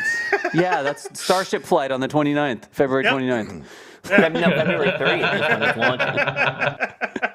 You know how it is. Now, one of the questions I've seen a couple people ask is in regards to the weather of what it's yeah. going to be like on launch day. Yeah. We do actually have an update here from Adam, who is our weather person, even though Ryan is our not weather person, who's actually the weather person. But Squiggly lines. Adam, who really knows what he's talking about, here's what he said. What are you saying? Wait, you saying Ryan doesn't know what he's talking about when he's pointing at the weather maps? Ryan does a great job with that. Mr. Map, of course. I know, it's right there in the tin. Go ahead. Here's what Adam said. He says, looks like we'll have a strong surface wind out of the southeast, 12 to 17 miles per hour, with gusts up to the mid-20s. We could see some low cloud coverage of 35 to 50%. Also, and this is where the arrows and circles are coming in here, there is a decent low-level wind shear that would have to be watched closely as it could be getting near limits. When you give weather updates like that, I feel like you have to say them in the voice. Like, Flight 8, Monday forecast. Strong surface wind out of southeast, 12, 17. Like, you got to do it in the voice. Have you ever heard one of those automated weather voices? An ATIS voice? Yeah. Robo-DOS. Like, you're reading the information, but I'm like, I don't know if I believe this information because it's not in the voice. Or for those who used to grow up with the Weather Channel, weather on the 8s. Yeah. Here's our local Robo-DOS. forecast. Oh, man. All right, Oh, let's Chad see. knows what I'm talking about. So, do we know? Monday conditions. Strong surface wind. Southeast, 12 to 17. More boring. Gusts, You're too mid-20s. interesting. Yeah, you're Be too more interesting. boring. Way More too boring. much inflection. What do we Cloud know? coverage, Do we 35 to There, wait, he's got it. 50%. He's doing it. Low-level wind shear, decent. Good gust near limits. I don't know if they ever said decent in the automated weather voice. Yeah. Decent. Advise controller you have information alpha. So, Think, okay. think Ben Stein, Sawyer. Serious, Think Ben serious Stein. question. You got this. I have serious rocket Hello. question. Uh-oh. So, didn't we face winds on Flight 7? Like, we were all talking about the winds on Flight 7. Okay, Yeah. Ryan's nodding, so that's a yes. What were the winds on Flight 7 and they launched? Does anybody remember? Because I don't remember. And I want to know what they are going, because I remember them being more in the morning and then dissipating into the afternoon. So I'm interested to see what Adam says about when the surface level winds are going to be 17. My frame of reference is how much the camera was shaking on the tripod and then making the decision to move the microphone away from the tripod and strap it to something else because it was making the big camera shake too It was much. like, let's go to DOS on the roof. Yeah, but I don't have like a little anemometer that's like, oh geez, like I'm that's not something that I'm paying attention to because everything is really qualitative. I'm here right now. I'm feeling how this looks. But I don't actually know what the winds was. Anybody who wasn't here, does anybody who wasn't here know what the winds were? I asked just for comparison. Ryan's looking it up. I don't know the exact looking off the side of the screen. Yeah, I'm trying to I kind of find want to know. the past. You could tell he's looking up information because he's like. He's got the serious face. Yeah. If you wonder why, we really want it to launch on Monday. Like, really, really want it to launch on Monday. I think we have a lot of stuff going on. It would be nice if this got out of the way on Monday. Oh, yes. I have to try to Jake find Keegan saying some greater posts than from zero. Yeah. Yeah. Science. I think they were in We the can look. You know what? We'll look it up and then because we've got more countdown to launches. We'll talk about. There were relatively high winds, but they landed the booster just fine. So it took off just fine. So I mean, I wouldn't be too worried wind wise. It definitely helps when you have a vehicle the size of this thing. It's not as susceptible to wind as like a little eensy beensy rocket. Yeah, Electron versus this. Yeah. EJ is going to start talking wind shear, upper level wind shear, lower level wind shear, wind shear. Wind shear, EJ, wind shear. Wind shear. You can. Oh, I see the neck crack. Go ahead. You can put a comparison in Jay if you can. That's from Flight 7, I guess. Go ahead, EJ. I see the neck crack. I want to hear it. I'm about to take EJ a Red Bull. Not sponsored by Red Bull. That sounds right. It's not. I mean, Gene was egging me on about wind shear, guys. It's not like if it's windy down here, if it's windy up there. It's the difference between the winds down there and the winds up here. The wind deviation. Yeah, exactly. That's what all those squiggly lines were that we had on the screen a second ago. That's difference in wind over altitude. The difference is what'll get you. That's what'll get you, boy. I tell you what, you gotta make sure you got. Well, there's your problem right there. It ain't got no gas in it. No, that vertical wind shear is a big one. And when Adam comes around and gives the weather forecast, and then Ryan presents the weather forecast. Thank you, chat. That's what he'll be looking for. The change over altitude is what will get you. That vertical wind shear is. What are we showing here? What is this? Monday. That's Monday. Is this the upcoming one for Monday? Or is this an old that's one? for Monday. This is Flight 7. That is the upcoming one for Monday. Yeah. And they look completely different, but yeah. Oh, yeah, you can see you got the blue circle, and then you've got the arrow pointing to that concern of the direction. Thank you, Sawyer. I appreciate that.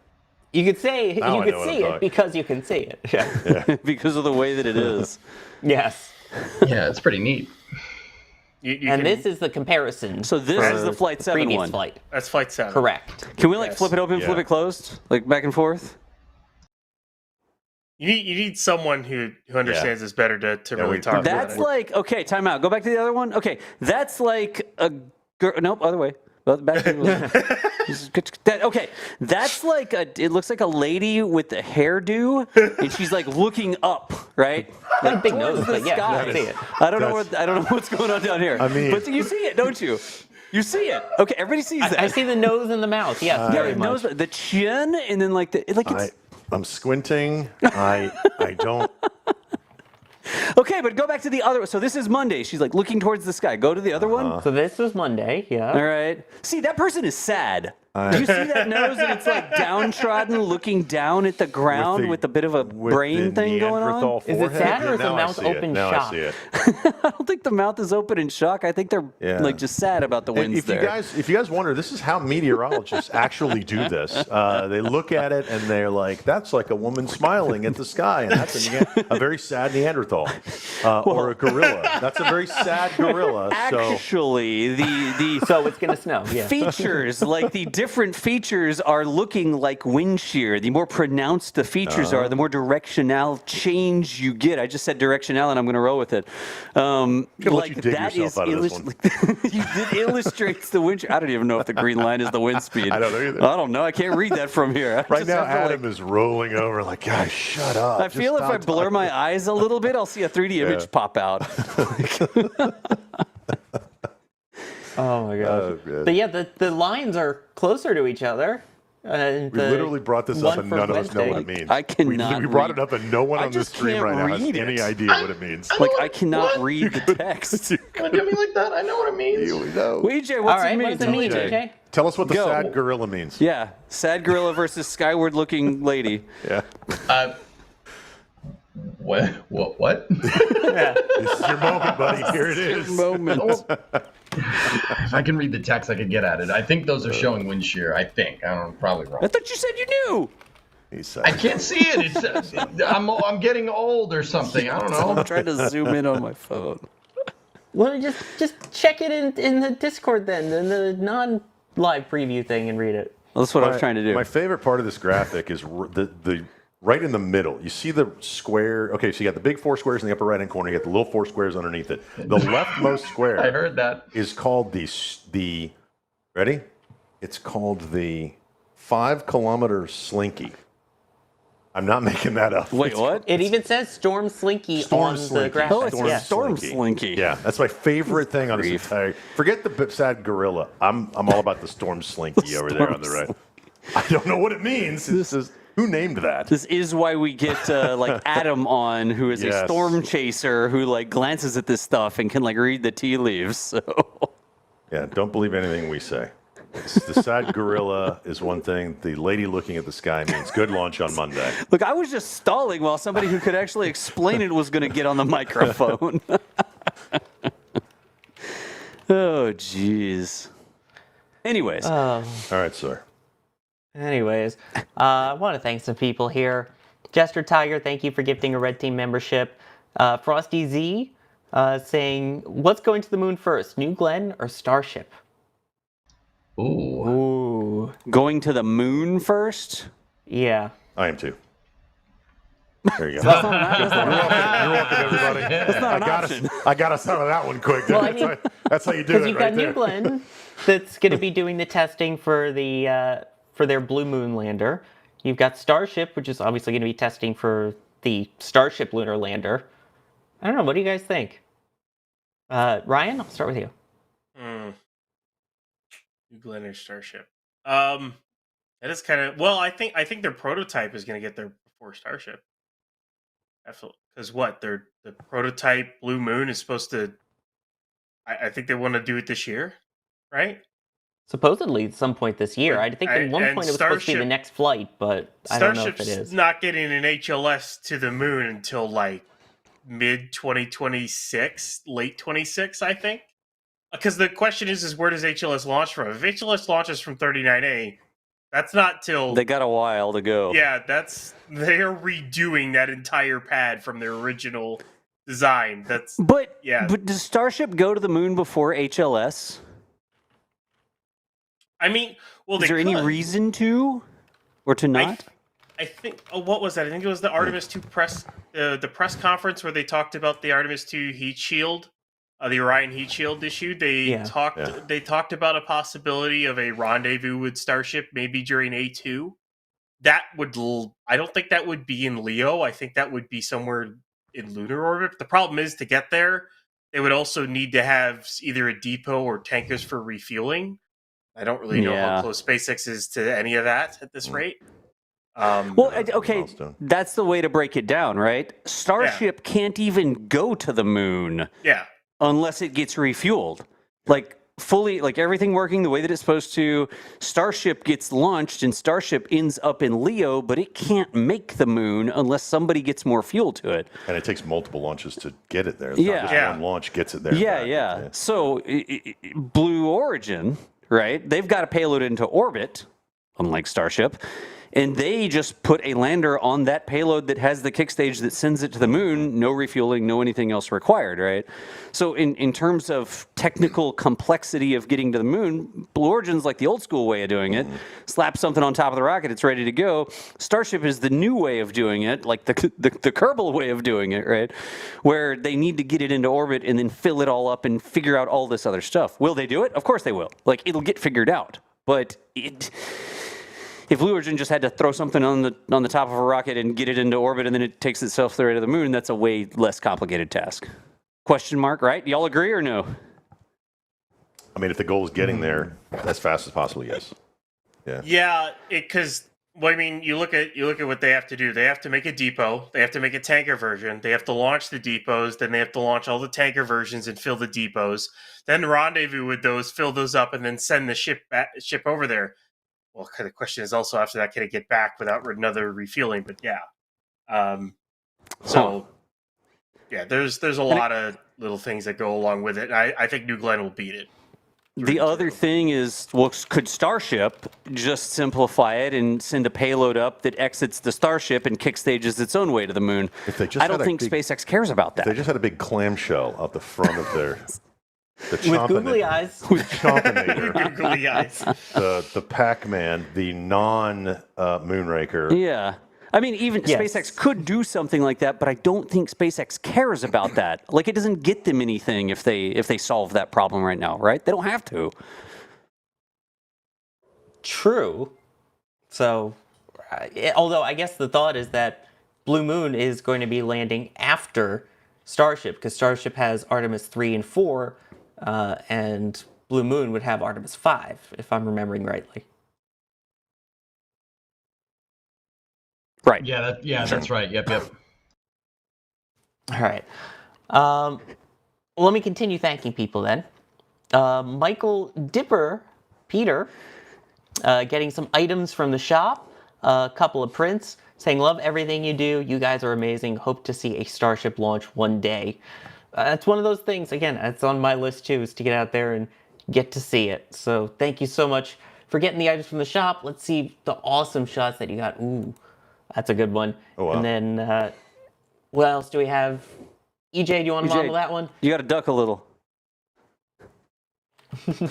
There we go. That is an awesome print from D-Wise. You can model it. There you go. You know, if this thing doesn't work out, you can, that's... Vanna White, watch out. It's EJ Home Shopping Network here. I kind of want to buy one now. Yes, Folks, we need if EJ on the EJ Price is Right. EJ will present your purchases from the shop. I feel an emoji coming on. Oh my god. There you go. There's a reason to get from the shop so that EJ can do that. EJ can but talk yeah, thank too, you for right? getting that. He's just like miming the...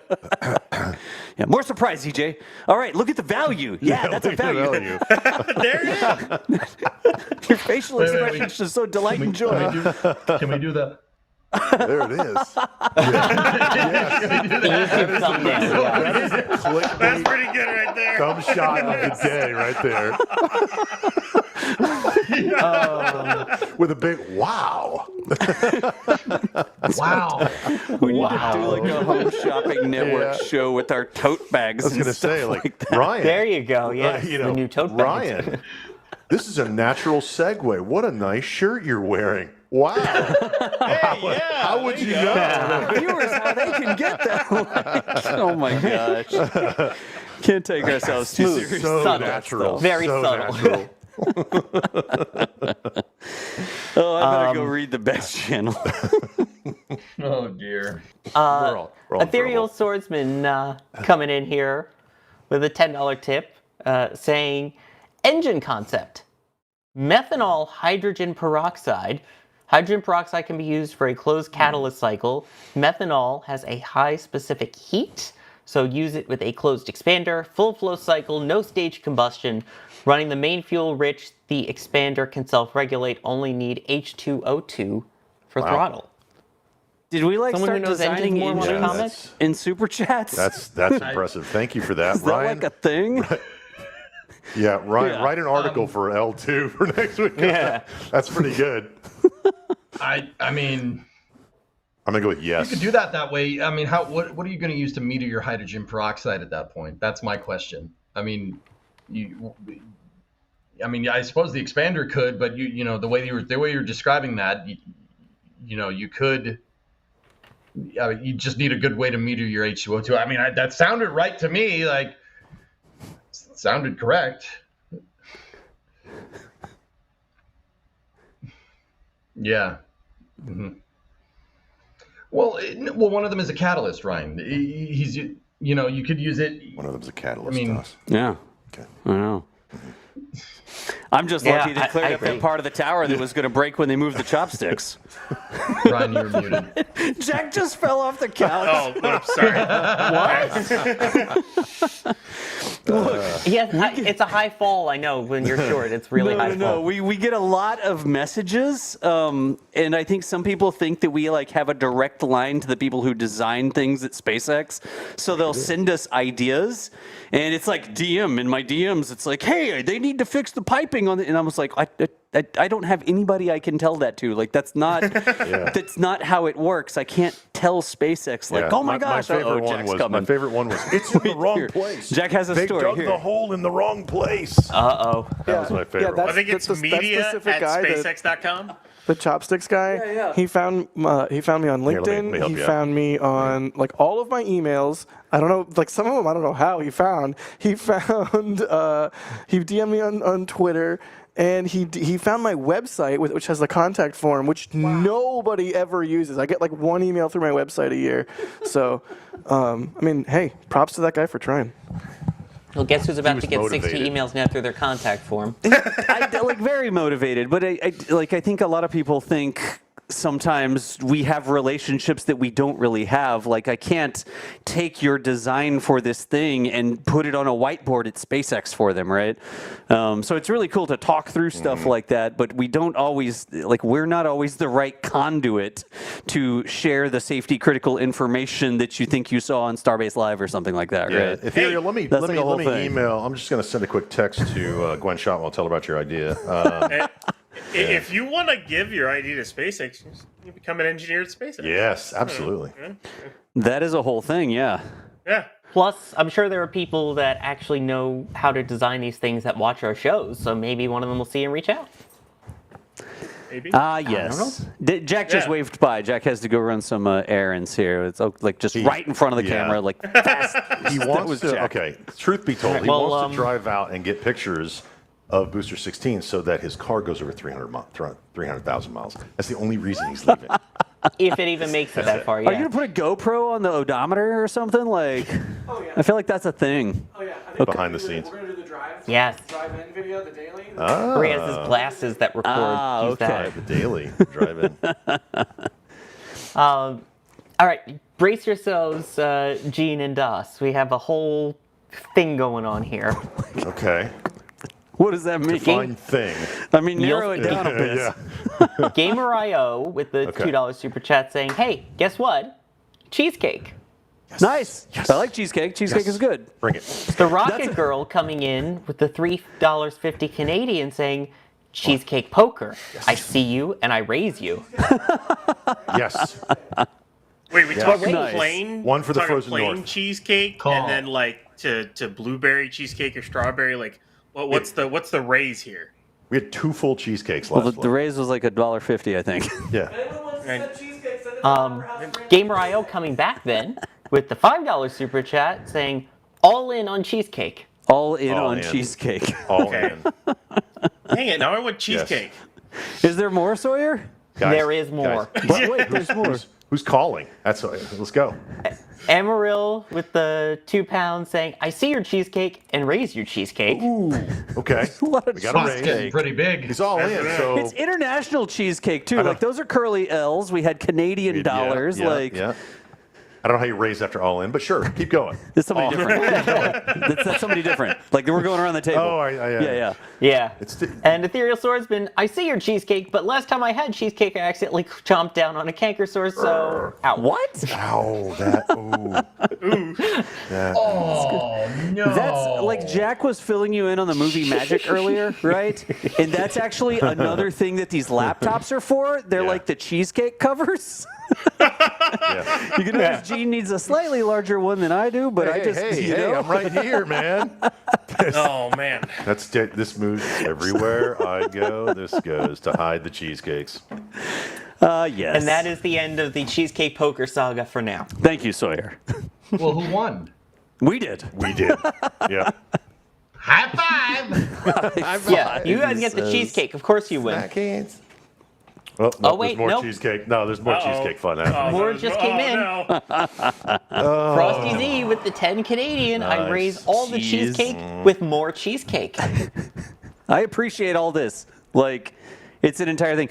If you don't know what's going on, last time we did like an after show after the launch, and we all sort of like hung out in the hotel room at Margaritaville, and we just talked about like how the launch went and our equipment, and we just hung out. It was really cool to just hang out, right? And during that, there was this whole running bit about cheesecake, like, oh, I'm hungry, I want some cheesecake, because they do have good cheesecake down at the restaurant. Really good cheesecake. And then all of a sudden, the door, like somebody knocks on the door and there's an order of like 4 cheesecakes or something like that for this. And somebody called the front desk and like ordered cheesecake. Oh, we don't need to know what room they're in or anything. Just please give them cheesecake. So there was an entire thing last time. We really appreciate that. I will say that the super chats and tips are a little bit more convenient cheesecake wise. Like we can trade those dollars for like goods and services, and the goods include cheesecake at a later date. That is easier for us to deal with. So I was eating cheesecake the day after, and the day after I was like, what do we do with this cheesecake? Eat it. Okay, I'll eat the cheesecake. we transported God, some I'll eat the cheesecake for Jack. We had an extra cheesecake and took it to Jack at the bunkhouse. And but anyways, like the most convenient thing to do is super chats or tips or something like that. You just please don't call the hotel and then all of a sudden we have like way too much cheesecake for us. You should call the hotel and make reservations and say that you made reservations because you saw it on the show. And then eat their cheesecake. Exclamation point hotel. Delicious. Yeah, and then stop at the restaurant and eat some cheesecake. They got pretty good burgers down there too. Do they? Yeah. I haven't had a burger. I've had the fish and they're pretty chips. good. You guys got to stop talking about food. I'm getting hungry. I'm really hungry right now. Yeah. How's Chad doing? Is Chad hungry? I need to watch Twist though. So Anyway, yes, because then you've got Gamer.io again with suggesting with $10 super chat weekly cheesecake. How about that? Nice. Cheesecake installments.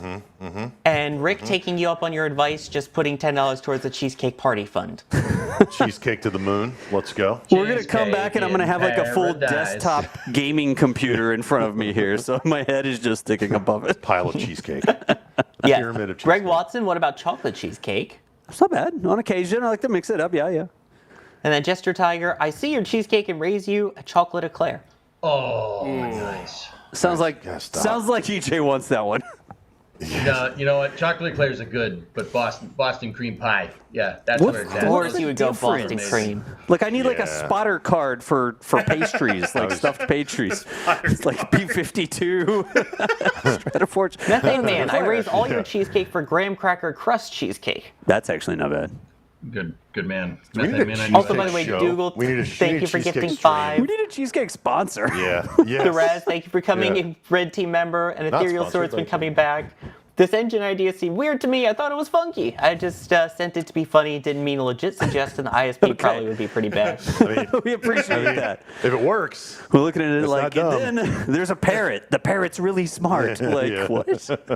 We need a cheesecake-powered engine is what we need. yes. At What this a point. waste. You know what we also need?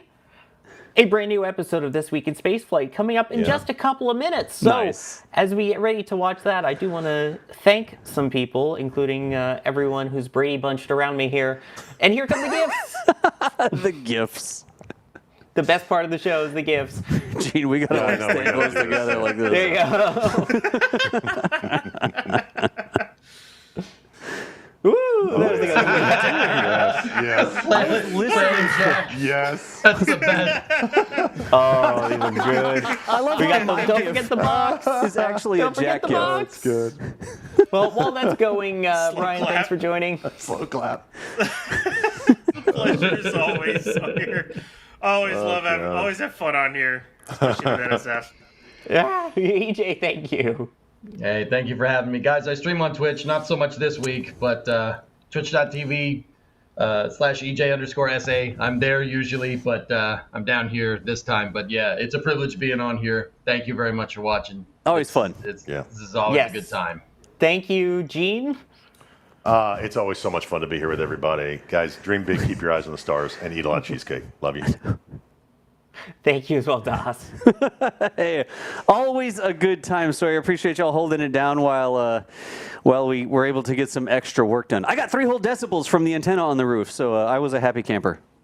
What is it? He's like coming over here into this room now. No. Upper left Also, corner. thank you Get to everybody. Get thin, guys. Get thin. thanks to Jack, who was here earlier. Thank you, Yak. Thank you, Jay, for pushing the buttons and pulling the levers. The room is empty. And of course, a thank you to all of our members, in particular, some of our higher levels. I don't know if we'll even get to show their names on screen. There we go. Our launch directors and flight engineers especially. Thank you so much to all of you. We couldn't do this without you, so it's beyond appreciated. I am Sawyer Rosenstein. I have been your host for this episode of The Flame Trench. It's twist time! Stick around, let's twist again, like we do every Friday. Have a good one, everybody. EJ's flying it back to the screen. What in the Yeah, heck? there. He's being EJ. Play twist. And here we go.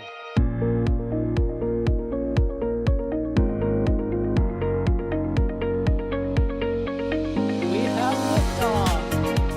Propulsion continues to be nominal. RCPA chamber pressure looks good. Doubling up. Roger, planet. Water towers fly! Yes! Tango down to nominal. Flight downside ST off. Bring in ST off. Off. It's orange! 145. Oh my god! Oh my god! Décollage. Put that in the big bag, Tango. 343 unfolds to go. Indeed. We rise together, back to the moon and beyond. This methane will be igniting in the flare, correct? Yikes. You dead? Sure. We don't need any more of these.